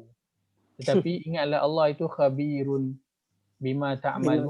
Dia Allah betul-betul mendalam kata dia tahu kamu ni betul-betul tak mampu ke ataupun tidak. Jangan bohong ya. Jangan bohong. Tak boleh nak kalih ikut mana, nak pusing ikut mana pun tak boleh. Allah khabir, semua dia tahu, luar dalam dia tahu. Maka begitu juga dengan kita dalam nak menjalankan ketaatan kepada Allah dan juga Rasul. Allah itu khabirun bima ta'malun. Ketika mana kita nak solat, kita nak berinfak, nak bersedekah, nak belajar Quran kan, nak masuk kelas ni, Allah itu khabirun. Dia benar tahu kita ni duduk masuk kelas ni berat ke tak berat sebenarnya kan. Kita ni perasaan macam mana masuk dalam kelas ni. Waktu solat tu apa perasaan kita, waktu nak bersedekah atau berinfak itu apa sebenarnya perasaan kita. Allah itu khabirun bima ta'malun. Baik. Itulah dia ayat yang ke-13 daripada surah Al-Mujadalah. Baik, kalau boleh. So sekarang ni bolehlah apa ni Ustaz? Kalau bahasa Arab ni nak buat tadabbur ni kena tengok selok susunan ayat ni jugalah ya. Ya betul. Sebab itu bila kita ada macam sedikit kemahiran bahasa dan dalam kita punya kelas bahasa Arab Al-Quran pun nanti kita akan sentuh pada struktur ayat itu. Kita akan sentuh pada struktur ayat. Jadi bila struktur ayat itu penting sebab dalam Quran dia jadi macam ni lah. Dia kejap kat depan, kejap kat belakang. Jadi kita nak perasan benda-benda tu kan. Macam contoh Allah berfirman wa fi anfusikum afala tubsirun kan. Wa fis sama'i rizqukum. Kalau ikut struktur ayat tu terbalik. Ayat tu dia terbalik. Dia patutnya subjek dan predikat. Tapi ni predikat dulu, lepas tu baru subjek. Jadi bila kita kenal struktur ayat tu barulah kita boleh bertanya soalan. Kenapa dia macam terbalik? Kalau kita tak tahu, kita tak kenal, macam manalah kita nak bertanya. Jadi sebab itu orang yang dia kalau dalam kelas kan, bila habis kelas cikgu tanya ada soalan tak? Semua senyap je. Maknanya senyap tu ada dia tak tahu.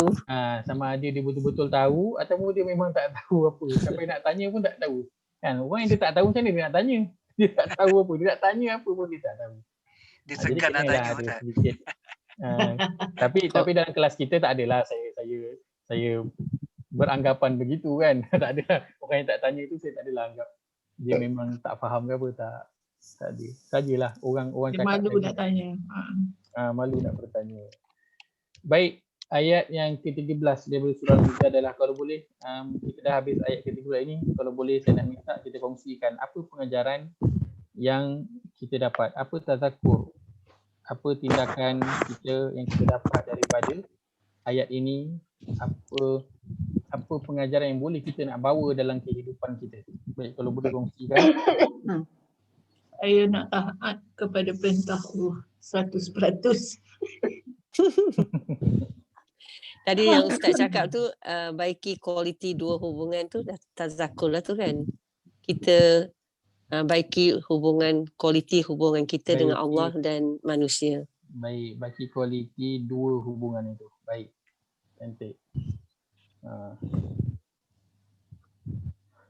Baik, ada lagi? Tak, saya tak nak kedekut dan selalulah bersedekah. Saya tak nak kedekut. Saya betul tu. Saya tak nak jadi orang yang syirik.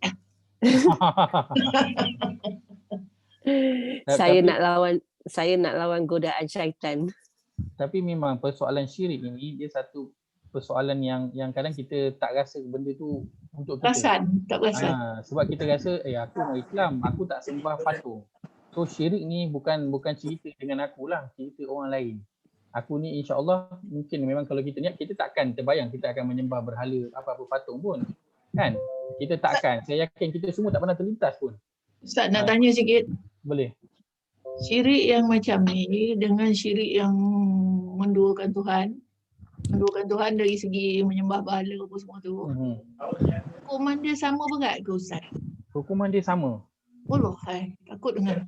Hukuman dia adalah sama. Sebab itu Allah dalam Al-Quran. Astagfirullah. Sebab itu dalam Al-Quran Allah banyak kali highlightkan tentang ani'budullah wajtanibut taghut. Ani'budullah wala yusyriku bihi syai'a. Abdikanlah diri kepada Allah dan jauhilah perkara-perkara yang lain, perkara yang disembah, yang ditaati selain daripada Allah. Abdikanlah diri kepada Allah dan jangan syirik. Sebab itu semua nabi yang diutuskan semua membawa risalah yang sama. Mengabdikan diri kepada Allah dan jangan syirik. Itu sahaja. Tak ada benda lain yang dibawa. Asasnya itu sahaja. Itu sahaja asas dia. Sebab memang ini satu perkara yang berlaku pada sepanjang zaman. Kalau kita rasakan zaman dulu je jadi sebab dulu orang sembah berhala, sekarang ni tidak. Dia adalah, itu Al-Quran tu dia relevan. Cuma bagaimana kita cara nak melihat dia pada kehidupan kita pada hari ini. Sebab itu Nabi SAW, Nabi kata, aku tak takut ke atas umat aku ini perkara lain. Yang aku takut ke atas umat aku adalah fitnah wanita dan juga harta. Dalam satu hadis juga Nabi kata, aku tak takut kepada kamu ini Dajjal. Kan sekarang orang duk sibuk konspirasi Dajjal kan. Nabi kata, aku tak takut fitnah Dajjal ke atas kamu, aku tak takut. Tetapi Nabi kata apa? Aku takut ke atas kamu apa? Allah bukakan kepada kamu nikmat dunia ini, rezeki yang melimpah ruah, lalu kamu berlumba-lumba nak ambil nikmat itu, lalu kamu akan dibinasakan sebagaimana umat terdahulu dibinasakan. Kita sibuk sangat takut dengan Dajjal, tetapi bukan itu yang Nabi paling takut kepada kita. Nabi takut fitnah ataupun ujian harta yang ada pada setiap kita ini. Kerana itu boleh membawa kepada kesyirikan tanpa kita sedar. Tanpa kita sedar. Itu yang kita bimbangkan, dan inilah jalan yang syaitan masuk. Yang syaitan yang kalau kita baca ayat syaitan itu memperhiasi amalan manusia, beginilah cara dia. Dia buat kita rasa macam tak ada apa, macam okey je. Tapi sebenarnya tidak. Dan inilah kita takut kita tergolong dalam golongan yang Allah sebutkan dalam akhir surah Al-Kahfi itu apa?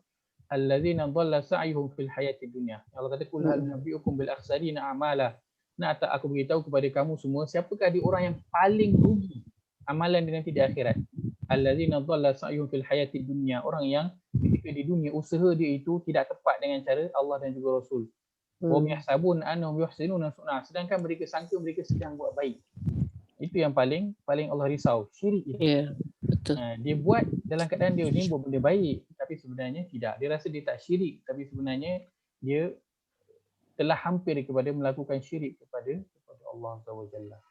Tapi Ustaz tu sebab kita selalu istighfar, selalu sembahyang taubat. Ya, sebab betul. kita takut yang ni. Tapi boleh hapus ke Ustaz? Syahadah baliklah Ustaz. Ya Ustaz. Ya apa? Bersyahadah balik semula lah tak? Bersyahadah selalu. Kalau orang tu bersyahadah selalu, itu salah satu cara. Tapi yang paling penting adalah i'tiqad dalaman. Dalaman itu yang penting. Kan? Orang boleh nak ucap syahadah sehari berapa banyak kali yang dia nak. Tapi kalau dia melakukan perkara yang sama macam dilakukan sebelum dia bersyahadah, maknanya dia mengulangi kesalahan dia yang sama. Maka sebab itu kita setiap hari kita kena minta apa kepada Allah? Ihdinas siratal mustaqim. Ihdinas siratal mustaqim. Kita minta hidayah, petunjuk kepada Allah. Kerana mungkin kita sedang melakukan setiap hari satu perbuatan yang kita tak sedar benda tu salah sebenarnya. Itu Allah setiap hari paksa kita minta hidayah, petunjuk daripada Allah. So Allah tahu kita ini ada bahagian yang kita tak perasan. Kita sedang melakukannya. Sebab itu bila minta mohon ihdinas siratal mustaqim, mohonlah betul-betul Allah turunlah tunjuk kat aku betul-betul jalan yang lurus, betul dan apa yang tidak. Itu Allah paksa kita. Mudah-mudahan kita betul-betul melakukan apa yang Allah kehendaki. Dan salah satu cara untuk mendapat hidayah ialah dengan kita belajarlah, dengan kita banyak baca Quran dan kita belajar apa yang kita baca daripada Al-Quran. Kerana Al-Quran inilah huda, petunjuk kan. Kita minta hidayah, kita pergilah kepada sumber hidayah itu iaitu Al-Quran. Kena ambil sebab itu. Tak bolehlah kata nak tunggu seru sampai kan. Nak boleh tunggu seru sampai memang tak jadilah. Kena al-akhdhu bil asbab. Kena ambil sebab tu. Kena buat. Jadi kita minta kepada Allah setiap hari, ya Allah berikan kepada aku hidayah. Maka kita mengambil jalannya dengan kita belajar sumber hidayah ini iaitu Al-Quran. Moga dengan usaha kita nak faham Al-Quran ini, Allah pandang dan Allah berikan kepada kita hidayah. Bukan hidayah Islam. Alhamdulillah Allah telah berikan kepada kita hidayah Islam. Tapi yang kita nak adalah hidayah dalam melakukan amal ibadah yang tak salah, yang tepat bagaimana yang Allah dan juga Rasul. Baik, ada lagi? Ada Ustaz. Yang kelima, saya kena betul-betul ikhlas semasa bersedekah. Baik, saya mesti betul-betul ikhlas ketika bersedekah. Baik, macam mana nak betul-betul ikhlas ketika bersedekah? Ada sifat was-was. Kadang waktu susah. Tidak dapat tidak, setiap diri kita memang kena melawan. Kan macam tadi kita bincangkan, Allah tanya, "Ashfaqtum?" Adakah kamu rasa berat bila nak suruh bersedekah itu? Sedangkan kita sendiri pun kadang bila nak bersedekah itu memang ada rasa berat. Tapi apa yang seseorang itu perlu lakukan, dia kena apa? Dia kena lawan rasa berat itu. Barulah dia tidak menjadi apa? Asyuhum muta'. Rasa kedekut yang dia taati. Rasa berat tu memang akan ada dalam diri. Bukan saja nak bersedekah, nak solat ke, nak menjalankan apa-apa ibadah dan nak buat perkara baik, akan ada rasa berat. Maka kena paksa diri buat. Begitu juga dengan ikhlas. Kalau orang kata, buat apa kau nak solat? Tak ikhlas. Sia-sia je amalan kau. Tak. Buat juga solat itu sehinggalah kita dapat mengikhlaskan diri. Dia perlu kepada latihan. Kan? Orang yang mula-mula masuk kerja, bukanlah dia tu dapat jawatan jadi ketua. Sebab apa? Sebab dia perlu kepada pengalaman dan juga latihan dalam kerja yang sedang dia lakukan. Maka nak melakukan ibadah juga perlu kepada latihan. Buat sampai nanti Allah kurniakan kepada kita ikhlas. Maka nak ikhlas dalam sedekah macam mana? Kena selalulah bersedekah. Selalu bersedekah. Kena selalu bersedekah. Dalam Ustaz. Ya, saya. Dalam kocek tu ada RM10 dengan RM100. Macam mana nak keluarkan RM100 tu Ustaz? Tutup mata. Ya, kena bawa keluar, kena cuba. Tak cuba kita tak tahu. Saya itulah mungkin kalau saya cerita pengalaman orang lain mungkin agak jauh. Tapi kalau saya boleh kongsi sikit, saya rasa dalam pada kalangan kita pun mesti ada juga pengalaman dia dengan bersedekah.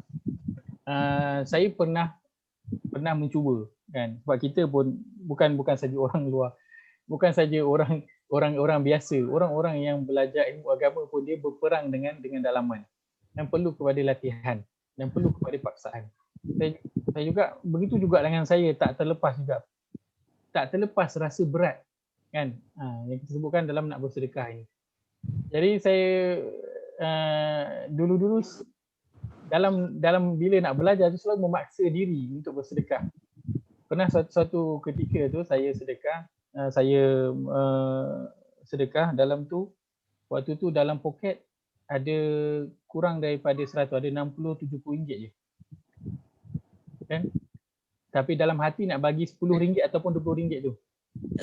Tapi bila nak bawa keluar RM10-20 tu, dalam kepala keluar hadis. Nabi kata, "Ma naqasa malu min sadaqah." Tidak akan berkurang harta dengan sedekah.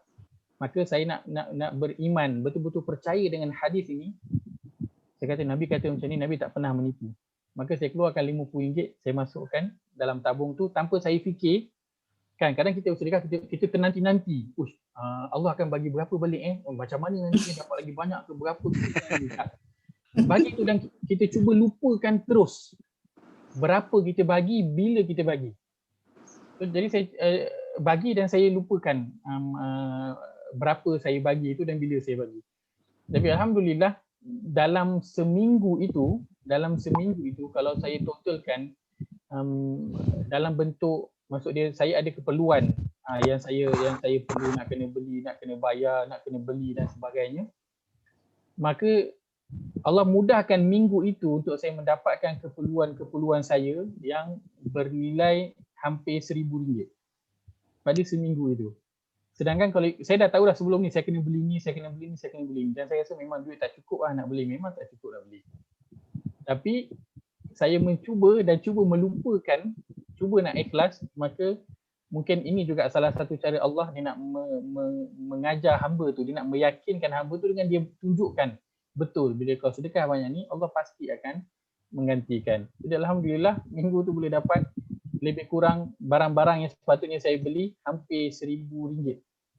Kalau ikutkan logik memang saya pun tak terfikir untuk beli dalam masa yang terdekat, tapi alhamdulillah Allah kurniakan. Begitu juga dulu waktu saya tak ada laptop, saya tak sangka pun akan dapat laptop. Saya tak pernah sangka akan dapat laptop. Alhamdulillah Allah bukakan hati jemaah yang baik, yang ikhlas, yang menginginkan kebaikan, yang sabiqun bil khairat, yang belum pun nak buat kebaikan. Alhamdulillah saya dapat laptop yang saya pun tak sangka. Jadi kita kena mencuba, kena memaksa ketika mana nak bersedekah ini. InsyaAllah nanti Allah akan bagi kita rasa dia punya manisannya, nikmat itu, kemanisan kita bersedekah. Jadi Ustaz, ya saya. Ustaz, kita sedekah ni dengan ikhlas, tidak mengharapkan balasan. Ya. Ya, dan kita pergi 2 kali ya. Maksudnya? Kita bagi-bagi. Kalau kita 2 kali dan teragak-agak. Bila kita tidak teragak-agak, dan makna sendirinya datang keikhlasan dalam diri kita. Ya, betul. Untuk permulaan mungkin akan ada terfikir 2 kali, 3 kali dan rasa teragak-agak tu. Ketika itulah kita kena paksa. Ketika itu kena paksa. Ingat, kata siapa yang bagi sedekah tak akan berkurang harta. Yang bagi sedekah tak akan berkurang harta. Allah tanya, kau rasa berat ke nak bagi sedekah? Duit yang aku bagi kat kau pula rasa berat. Nak sedekah balik kat aku, kenapa? Ingat benda-benda yang ni kan, mudah-mudahan dia membuang kita punya rasa teragak-agak. Tapi bila kita rasa berat dan rasa teragak-agak, waktu tu lagilah kita kena lagi banyak bersedekah. Sedekah. Soalan Ustaz. Ya saya. Contohnya, jadi macam tadi masalah tadi yang Haji Seth kata kan, ada RM10 dengan RM100 dalam poket. Ya. Jadi dia tak mau bagi ada masalah ni. Lepas tu dia nak keluar, dia tak bawa ada duit besar. Dia bawa RM10 je semua. 10. Bukan nak sedekah bawa keluar 10. Tanah 10. Ini 10. Apa tuan tahu tu? Besar tu nak jadi macam tu ya. Haji Ayah. Bukan. Malu nak khabir tu. Dia dah tak fikir dah kan. Okey, sekarang aku memang bawa RM10 semua anak aku bagi. Ya, dia dah niat dari rumah. Itu macam niat tak nak sedekah lebih. Boleh terpulanglah pada masing-masing. Sebab itu dalam ayat ke-13 ini Allah tutup dengan wallahu khabirun.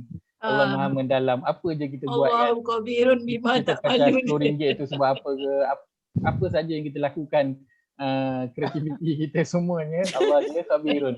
Gitu nanti terpulang.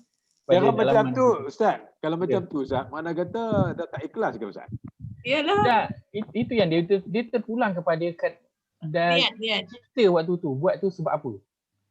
Saja keluarkan duit 100 bawa duit 10. Kita pecah duit RM10 sebab niat kita, nanti kan kalau 100 kena sedekah 100.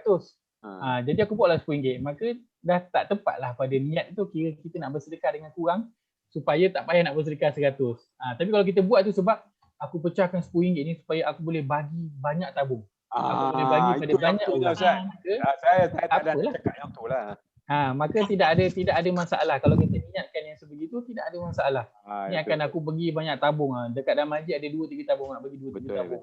Kan dekat luar, kadang kita nak bagi sedekah, bukan saja pada dalam tabung-tabung. Kadang kita jumpa kat luar kan, kadang orang minta sedekah satu. Kadang kita saja belanja orang makan pun tak apa. Kan kita pergi kedai, katakan beli tengah nak beli nasi kukus ayam berempah kan. Dekat belakang kita nampak ada seorang tengah nak beli. Bayar je lah extra bang sekali untuk dia ke.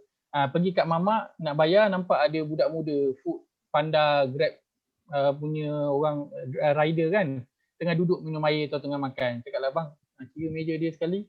Dia kadang macam tu pun kita boleh buat. Tak semesti kita masuk ke dalam tabung ataupun kita bagi kepada orang miskin. Kita belanja makan macam tu pun tak apa. Dan kalau kita cuba, dia satu perkara yang seronok kita mengembirakan orang lain. Orang tu tak tahu apa kita belanja dia makan. Kita dah bayar, orang tadi dah ada orang bayar. Dia punya gembira tu mengembirakan hati seorang Muslim. Itu antara amalan yang terbaik yang Nabi SAW sebutkan. Betul. Banyak kali berlaku Ustaz. Kadang-kadang kita nak belanja orang belanja kita. Banyak kali berlaku macam tu. Kita niat kita nak belanja orang, kita dapat. Masya-Allah. Maka kena teruskan berada dalam kawan-kawan yang macam tu. Itu rezeki yang tak disangka tu Ustaz kan? Ya. Ustaz, kalau tak silap saya, bersedekah bagi orang makan ni dan bagi pakaian ni, dia punya fadilat lagi tinggi. Sebab bagi makanan ini ada ulama' tu sebutlah macam masa di akhirat besok kan kita dibangkitkan dengan tak berpakaian. Kalau kita orang bagi pakaian, Allah akan bagi pakaian kat kita balik. Kalau kita bagi pakaian pada orang, dan kalau kita bagi makanan, masa tu juga Allah akan bagi makanan. Ada hadis dah kan? Dan dari segi hadis, amalan yang terbaik memang Nabi SAW sebutkan. Seorang sahabat bertanya kepada Nabi SAW, makanan dan pakaian. Ayul a'mali khaira ataupun afdal. Apakah amalan yang paling baik? Maka Nabi kata tut'imut ta'am, engkau beri makan. Engkau beri makan dan juga engkau memberi salam. Dua perkara tu, beri makan dan juga beri salam. Tapi beri makan, bagi minum air kepada orang, itu memang anjuran memberi makan memang antara yang sangat-sangat digalakkan dalam agama Islam. Sebab itu antara sifat orang yang al-abrar kan, dalam surah Al-Insan kata apa? Dia suka bagi makan. Sebab tu dia kata apa? Innama nut'imukum liwajhillah. Bagi makan ni memang kami bagi kerana Allah, dalam rangka nak mentaati Allah. Kami tak minta pun ucapan terima kasih ke apa benda tu, tak minta. Sebab itu kadang kalau orang sedekah kan, sebab itu ada ulama membincangkan bila kita bagi sedekah kan, orang tanya kita sedekah tu kita tak minta balasan, tapi dia kata tolong doakan saya. Maka itu kita dah minta balasan daripada orang itu. Tu termasuk dalam sedekah yang kita meminta balasan balik. Ikhlas lah tu Ustaz. Ya, itu tak ikhlas lah Ustaz. Tu kira tak ikhlas. Itu tak masuk dah ikhlas yang hanya kerana Allah. Walaupun dia minta doa, dia kata tolong doakan saya. Tolong doakan saya. Sebab dalam ayat yang innama nut'imukum liwajhillah, sesungguhnya tidak lain kami bagi makan kerana Allah, la nuridu minkum jazaan wala syukura. Kami tak minta balasan dan ucapan terima kasih pun tak minta. Apatah lagi nak mintakan orang tu doakan kita. Lagilah tak. Termasuk orang yang dia sampai peringkat al-abrar, dia benar-benar buat baik itu, minta terima kasih pun dia tak, dia bagi. Kemudian dia dah tak minta apa-apa dah. Sebab itu Aisyah radhiyallahu anha, ketika mana dia nak bersedekah, dia hantar orang untuk bagi sedekah kepada orang tu, dan bila dia punya pembantu tu balik, dia akan tanya, apa orang yang kau sedekah tadi dia cakap apa? Dia pun katalah orang tu dia doakan kau begini. Maka apa Aisyah buat? Aisyah doakan dia balik. Kenapa Aisyah doakan dia balik? Supaya orang tu doakan, Aisyah pun doakan, jadi dah jadi kosong-kosong lah. Doa dengan doa dah jadi kosong-kosong. Jadi sedekah Aisyah tu dah tak ada apa balasan dah. Kalau Aisyah sedekah, orang tu balas dengan doa, maka sedekah itu dah terbalas dengan doa orang tadi. Tapi bila Aisyah balas balik dengan doa, maka dia dah jadi 2-1 dekat situ. Sebab itu Nabi kata, siapa yang mansuni'a ilaihi ma'rufan, siapa yang orang buat baik dengan dia, maka ucapkanlah apa? Jazakallah. Kebaikan. Maka balaslah. Nabi kata maka balaslah. Fakafi'u man suni'a alaihi ma'rufan fakafi'u. Siapa yang orang buat baik kat dia, maka balas kebaikan tu balik. Tetapi kalau dia tak ada benda dia nak balas, maka ucapkanlah jazakallahu khaira. Maka orang yang bila kita buat baik, orang ucap jazakallahu khaira, kita ucapkanlah balik wa anta fa jazakallahu khaira. Mudah-mudahan dia jadi balas balik orang tu punya doa kepada kita, dan Allah berikan kita pahala kita sedekah itu secara 100%, insya-Allah. Ustaz, ramai yang tanya. Jalan. Ustaz, kalau kita sedekah lepas tu kita minta balasan daripada Allah, boleh? Minta balasan daripada Allah tak apa, itu yang diharuskan. Macam antaranya yang kita selalu lakukan kan, buat majlis tahlil ke apa, kita panggil orang datang rumah baca, lepas tu kita bagi makan. Lepas tu bila tanya kenapa saja buat makan-makan, tapi kita buat makan, sebelum makan tu orang tu kena buat apa? Kena bagi tahlil dulu, yasin dulu, maka makan kita tu wallahu alam dia telah dibalas dengan bacaan orang itu dengan Quran. Sebab tu kalau nak bagi orang makan, jemput je datang rumah. Tak ada tahlil, tak ada yasin. Datang makan je, makan je. Tak payahlah nak baca tahlil ke, yasin ke, nak baca apa benda ke. Panggil datang makan, makan je. Masuk rumah baru, panggil orang datang makan. Panggil datang makan je. Tak perlu nak minta orang untuk nak bacakan apa-apa dan sebagainya. Wallahu a'lam. Ustaz, kita kasi makan tu kita kerana kesyukuran, bukan kita niat sebab dia orang baca yasin, doa apa semua, Ustaz. Boleh boleh kalau kita niat majlis untuk majlis kesyukuran. Niat untuk dapat syukuran. Kemudian kita bagi makan, tak apalah. Tapi kalau kita niat nak bagi orang makan, tapi sebelum tu didahului dengan majlis kesyukuran, tahlil dan sebagainya, maka bagi makan itu telah terbalaslah dengan bacaan-bacaan yang dibaca itu. Jadi kalau macam tu Ustaz, orang yang pergi baca tu tak dapat apa lah. Orang yang pergi baca tu dia dapatlah, dia baca tu dia dapatlah. Tapi tu dia dapat nasi pula lepas tu. Dia dapat habuan. Dia dibagi dengan biryani kambing pula tu Ustaz. Tak sedap dia umpat lah tu. Lalu tu kat masjid tu. Sebab itu kita kalau niat nak bagi makan, nak bagi makan kat masjid, pergi hantar makan je. Lepas tu orang kata nak bagi makan buat apa ni Haji? Saja majlis kesyukuran. Dia pun baca-baca, kata tak payah. Saya bagi makan je. Tak perlu nak buat majlis apa-apa. So datang orang solat Isyak, habis solat Isyak makan, selesai. Okey. Macam tu je. Okey. Begitu saja. Itu pelik dalam masyarakat kita, tapi itulah yang dilakukan oleh al-abrar yang Allah sebutkan dalam Al-Quran. Terima kasih pun tak apatah lagi nak balasan dalam apa sahaja bentuk. Tak kiralah doa ke ataupun bacaan Al-Quran, apa benda dia tak minta langsung. Tapi Ustaz, budaya orang kita ni kalau kita bagi apa-apa, dia mesti akan Allah terima kasih banyak-banyak Haji, sedapnya nasi lemak semalam yang beli bagi tu. Itu jadi makna kata kita dah dibalas. Betul tak? Jadi kita kena doa balik dekat dia Ustaz. Macam tu. Doa, dia cakap tak apa, terima kasih. Cakap lah sama-sama. Terima kasih kembali. Tak apalah. Cover lah tu. Cover lah. Dan itu bukan kadang bukan kita yang minta. Kadang kita yang minta kan bila sedekah tu. Orang tu kata terima kasih banyak Haji bagi. Kita pun kata sama-sama doakanlah saya. Macam tu. Jadi kita meminta balasan dengan kita beri tu dengan dia nak mendoakan kita. Adapun kalau kita bagi, orang tu sendiri cakap terima kasih apa semua, itu taklah termasuk bahagian kita meminta. Kita memintakan ucapan terima kasih itu. Dalam ayat tu tulis la nuridu minkum jazaan. Kami tak minta pun, kami tak nak pun. Kalau dia bagi tu langkah aku bagi memang nak bagi makan je. Aku tak nak pun terima kasih ke balasan apa-apa. Tapi kalau kita bagi, orang tu cakap terima kasih banyak dan sebagainya, maka itu tak termasuk, bukan hal kita, itu hal dia. Cuma Aisyah radhiyallahu anha dia betul-betul nak berjaga-jaga. Dia nak pastikan biar sedekah dia tu tidak dibalas langsung walaupun dengan ucapan terima kasih. Jadi dia doakan balik kepada orang tersebut. Adapun kalau memang kita bagi dan memang kita tak ada niat langsung pun nak apa benda, nak suruh baca ke, nak suruh doakan ke, kita bagi saja.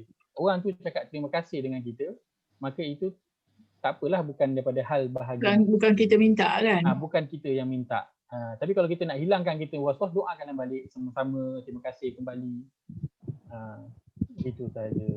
Ustaz, kalau kita sedekah tu, mana kita tak adalah niat apa-apa. Ada satu ustaz tu kata, kalau kita sedekah, kita niatlah mudahan dengan sedekah ini menyembuhkan penyakitku atau mengugurkan kefarat atas diriku di atas sebab dosa-dosa kita yang lalu. Kadang-kadang kita ni berjanji tak tunai, lepas tu kadang kita tak amanah kan. Kadang kita bernazar tak lepas. Macam itulah ustaz tu kata. Tu macam mana ustaz? Itu doa kita sendiri. Dalam hadis itu tak Nabi sallallahu alaihi wasallam. Nabi kata sembuhkan penyakit dengan bersedekah. Maka bila kita bersedekah, kita niat untuk kita doa kita. Itu kita dengan Allah SWT. Dengan Allah tak apalah. Dengan Allah tak apa. Itu doa kita Ustaz kan? Ya betul. Itu doa kita kepada Allah. Kita bukan minta dengan manusia. Ini cerita dengan manusia.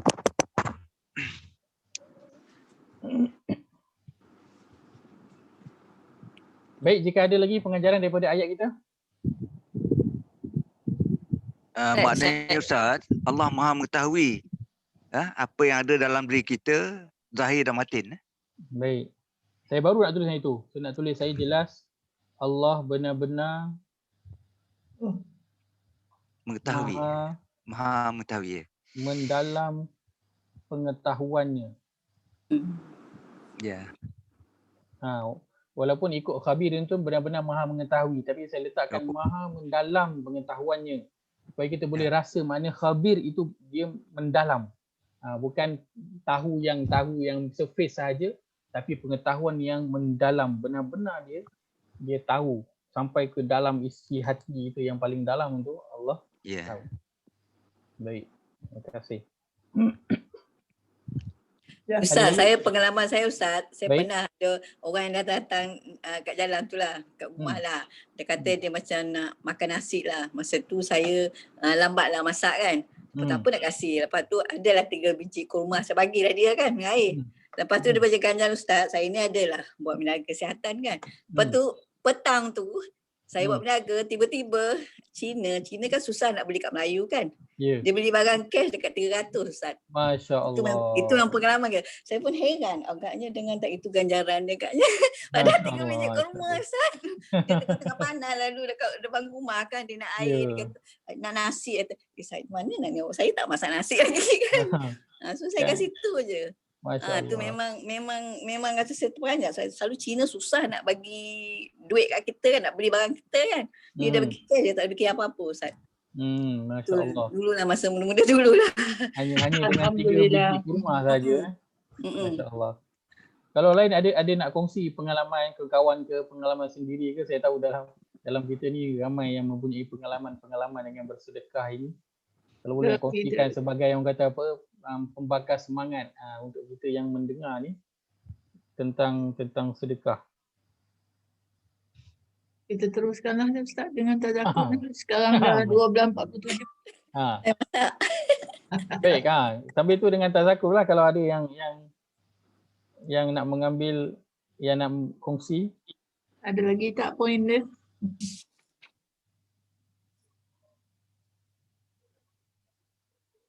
Saya kena sentiasa ingat yang Allah itu maha mengetahui. Allah itu tahu apa kita buat. Ada tak? Dah tulis belum? Belum. Ni dah ada ni, maha mendalam pengetahuan ni. Dah cukup. Nombor 6 tu saya jelas. Baik. Ustaz, satu lagi boleh tak kita fikir yang memang dalam Quran dah sebut yang manusia itu kedekut, jadi kita jangan harap daripada manusia. Boleh. Itu baguslah untuk kita nak mengurangkan kebergantungan kita kepada manusia. Kan? Bagus kadang kita pergi nak jumpa member, berharap sangat member tolong. Sekali member tak tolong. Kecewanya tu, kau aku dalam macam-macam bentuk lah kan Ustaz, bukan nak minta duit je ke, minta makan je kan, dalam macam-macam lah kan. Betul.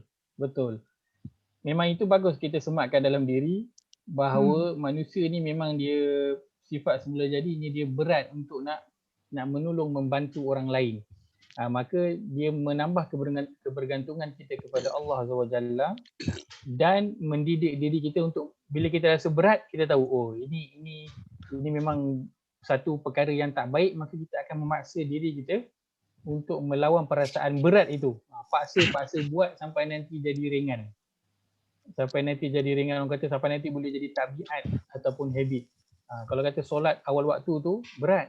Nak jaga orang azan tu, nak siap pergi surau ataupun dah siap nak bentang sejadah nak solat ini berat. Nak berhenti semua kerja tengah buat tu berat. Kan? Tapi kita lawan sebab kita tahu ini sikap yang tidak baik, maka aku kena lawan. Maka orang azan je cuba untuk tinggalkan apa yang kita tengah buat, terus pergi untuk solat. Dalam rangka kita nak melawan kita punya rasa berat dalam diri tu yang kita tahu itu bukanlah satu sifat yang baik yang Allah puji dalam Quran.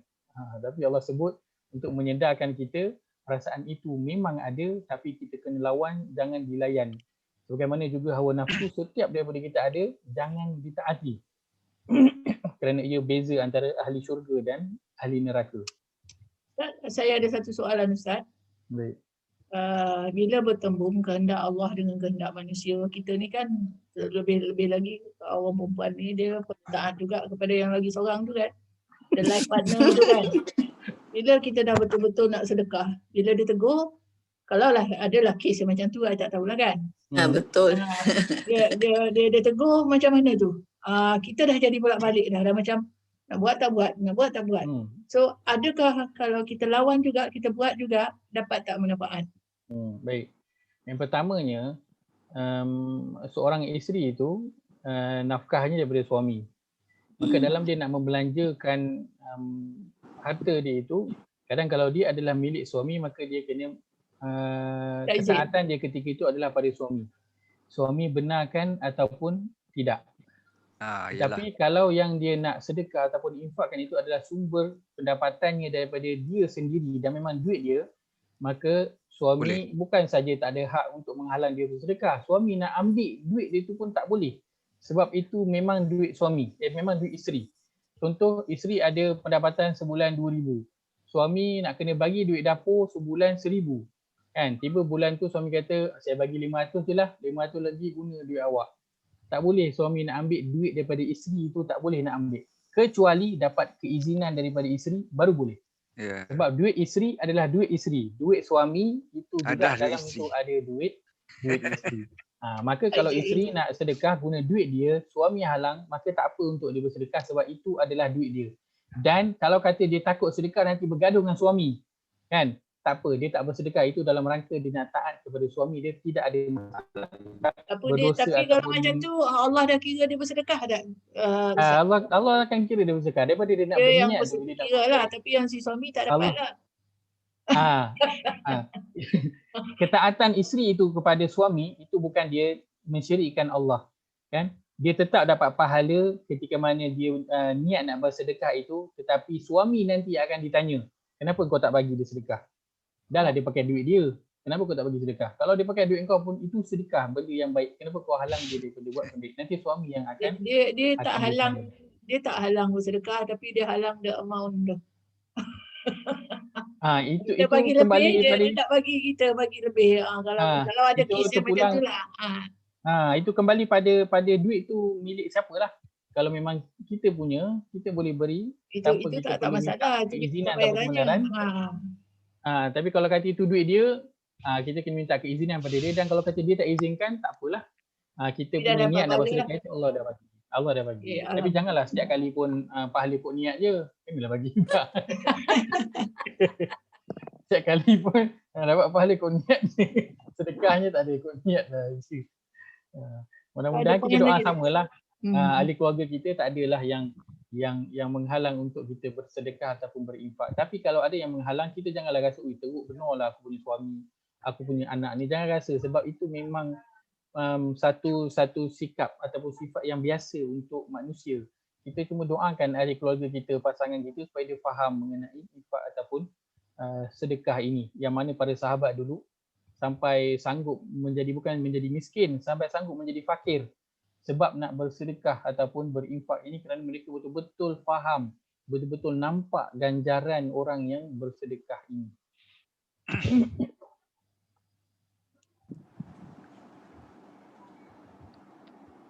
Baik, ada soalan ataupun ada apa nak kongsi lagi dari segi tazakur? Daripada ayat ni Ustaz, saya ada satu nak tanya lah.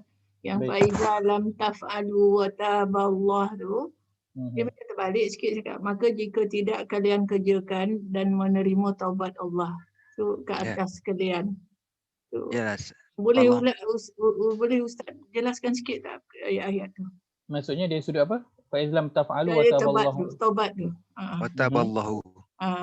Dia sebut. Baik, terbalik dari segi mana tu? Nak jelas soalan. Maka jika tidak kalian kerjakan dan menerima taubat Allah. Allah menerima taubat lah kan? Dia tahu wa taballah tu Allah ke belakang, wa tabah tu depan. Ya. Atas kalian. Terbaliknya dari segi susunan ayat lah. Mendirikan solat dan zakat. Kalimah tu. Lepas tu dia cara dia nak bertaubat tu pasal lah tu tak dapat nak tengok connection dia. Wa taballahu alaikum, connection antara wa taballahu alaikum dengan fa izlam taf'alu ataupun dengan selepas itu. Fa iza lam taf'alu, maka jika tidak kalian kerjakan, maknanya dia tak bersedekah ya. Okey. Saya ayat tu kan sambung lagi kan Ustaz. Fa'aqimus solah wa atuz zakat. Yang saya boleh nak kongsikan pada ayat ini ialah Allah kata fa izlam taf'alu wa taballahu alaikum. Ayat tu adalah ayat yang tidak sebut, macam tak lengkap lah. Allah cuma sebut fa izlam taf'alu. Kalau kamu tak buat apa, Allah tak sebutkan secara jelas. Secara jelas apa benda yang dia tak buat itu. Baik, menurut konteks ayat, dia kembalilah kepada yang depan itu, dia tengah sebut pasal apa? Tengah sebut tentang sedekah. Maka fa izlam taf'alu, maka jika kamu tak buat sedekah itu, dia kembali kepada kita kena bertaubat. Kepada situ. Jadi kita kena bertaubat, Ustaz. Kena memohon ampun lah, minta ampun, sebab yang suruh bersedekah itu arahan. So bila dia ada arahan, dia kena ikut. Kalau tak ikut arahan, kena minta maaf lah. Sebab saya tak dapat buat arahan itu. Walaupun dia tak mampu, kalau dia tak mampu, dia kena taubat juga. Kalau dia tak mampu dan dia tidak memohon ampun, tak bertaubat, tak apa. Sebenarnya Allah memang dah tahu dah dia tak mampu. Cuma Allah nak highlightkan dalam ayat ini sifat seorang mukmin yang dia betul-betul bersungguh sebenarnya dia nak bersedekah ataupun berinfak. Dia memang sangat-sangat nak bersedekah dan berinfak, tapi dia memang tak mampu. Sehingga buatkan dalam diri dia timbul rasa bersalah sebab tak buat apa yang Allah suruh. Sedangkan bebanan bersedekah itu dah tak ada atas diri sebab dia diri dia. Itu yang saya tak faham. Tapi sebab dia sangat bersungguh-sungguh nak bersedekah dan berinfak sebelum nak berjumpa dengan Nabi, dia tak dapat nak buat sehingga timbul dalam diri rasa bersalah sebab dia tak buat perkara tersebut. Daripada situ dia bertaubat kepada Allah. Menunjukkan dia betul-betul sangat naklah bertaubat, nak sangatlah bersedekah itu, tapi dia memang tak mampu. Sehingga dia timbul dalam diri dia rasa bersalah. Ini adalah tingkatan iman yang lebih tinggi daripada biasa.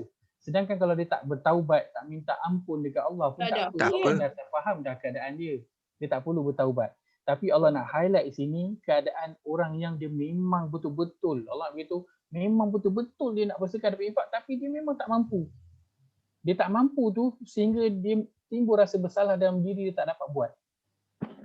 Macam yang dalam ayat yang kita baca. Arahan bertaubat tu dari Allah lah tu ya. Bukannya sebab keadaan yang membuatkan Allah bagi arahan tu. Tak, dia sendiri. Bertaubat itu datang daripada dia. Datang daripada dia, bukan daripada Allah. Sebab itu Allah tak sebut yang dia bertaubat. Allah kata wataballah. Allah telah menerima taubat dia. Allah tak sebut perbuatan itu, tetapi difahami bahawa orang itu bila dia tak dapat buat, dia bertaubat kepada Allah kerana rasa bersalah. Allah terima taubat dia. Baru faham. Menaikkan arahan Allah itu. Walaupun ikutnya memang dia dah tak payah. Macam orang yang dia dah uzur, tua, tak mampu nak berpuasa. Dia dah tak payah dah nak minta ampun dekat Allah. Tapi sebab dia rasa bersalah sangat tak dapat nak puasa. Sampaikan dia mohon ampun. Ya Allah, minta maaf. Ya Allah, aku tak mampu nak berpuasa. Dia tak pandang pada dia dah uzur. Tapi dia pandang aku ni masih hidup lagi. Masih boleh bernafas, engkau bagi kat aku hidup bulan puasa, aku sepatutnya puasa. Tapi aku tak dapat nak berpuasa, ya Allah, jadi memohon taubat. Sebab dia rasa bersalah sangat, tak dapat menjalankan arahan Allah SWT itu. Kan? Macam juga dalam ayat kita dah baca pada surah Taubah itu kan, para sahabat yang dia apa? Qul tala ajidu ma ahmilukum alaihi tawallaw wa a'yunuhum tafidhu minad dami hazanan alla yajidu ma yunfiqun. Para sahabat dulu yang dia nak infak duit tak ada, nak infak kuda, unta, perang pedang ke baju besi, nak infak untuk perang tak ada. Yang dia ada hanyalah diri dia. Itu pun tak berapa nasihat, tapi dia tetap pergi jumpa dengan Nabi. Nabi boleh tak bagi aku kenderaan untuk aku turut sama pergi berperang. Nabi kata kenderaan aku nak bagi kau kuda ataupun unta untuk engkau turut sama ikut pergi berperang tak ada. Maka apa yang jadi pada dia? Dia terpaksa kembali dalam keadaan dia apa? Tafidhu minad dam'i hazanan, berjujuran air mata dia kesedihan. Sebab apa? Alla yajidu ma yunfiqun. Dia tak ada benda yang dia boleh nak infakkan. Sedangkan Allah dia memang dah tahu dah, dia memang tak ada benda nak infak, dia memang tak mampu. Tapi sebab dia rasa bersalah, tak ada apa yang boleh dia nak diinfakkan, sampaikan dia berjujuran air mata, rasa bersalah, rasa menyesal, dia tak ada benda yang dia boleh nak infakkan. Beginilah sifat para sahabat ridwanullahu alaihim ketika mana berdepan dengan arahan daripada Allah SWT. Dia tak lihat pada keampunan Allah itu, tapi dia lihat pada tanggungjawab dia sebagai seorang hamba yang dia kena lakukan. Macam mana cerita pun, dia kena lakukan. Dia tak lihat pada Allah itu maha pengampun, Allah itu faham keadaan diri dia, Allah tahu dia tak mampu dan sebagainya. Dia lihat pada tanggungjawab dia sebagai seorang hamba, dia kena jalankan setiap arahan yang Allah berikan. Dan bila dia tak dapat nak buat, dia rasa bersalah, dia rasa berdosa, lalu dia mohon ampun, dia bertaubat kepada Allah Azza wa Jalla. Dan inilah antara poin yang Allah sebutkan dalam fa iz lam taf'alu wa taballahu alaikum. Kalau kamu tak mampu nak buat, Allah kamu minta taubat, Allah memberi taubat kepada kamu. Dan juga kalau kita lihat pada perkataan taballah itu, taba itu dalam, kalau kita tengok dalam bentuk fi'il, dalam fi'il madhi ataupun mudhari', past tense tu present tense. Dia dalam bentuk past tense. Dalam bentuk past tense. Allah telah menerima taubat kamu. Kan, Allah telah menerima taubat.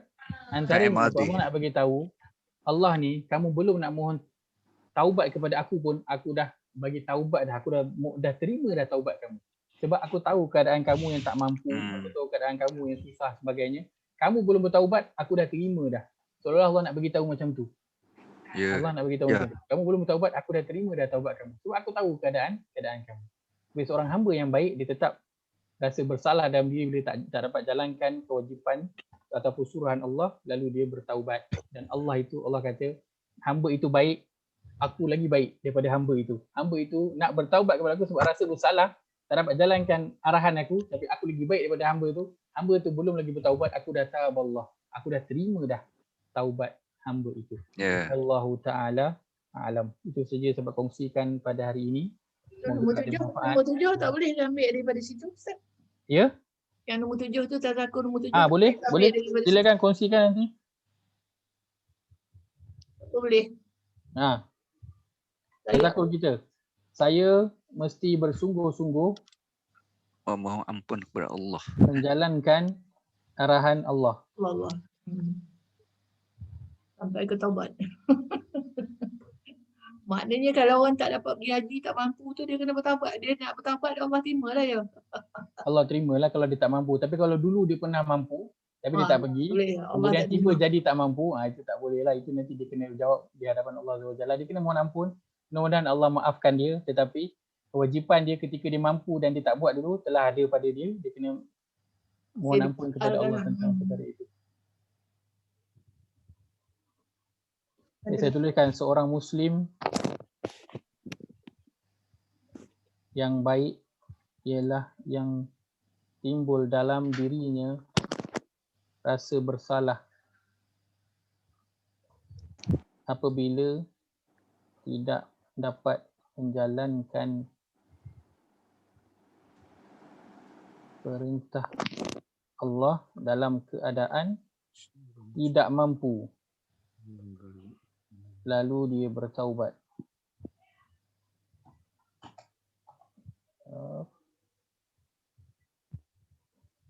Lalu dia bertaubat, mohon ampun kepada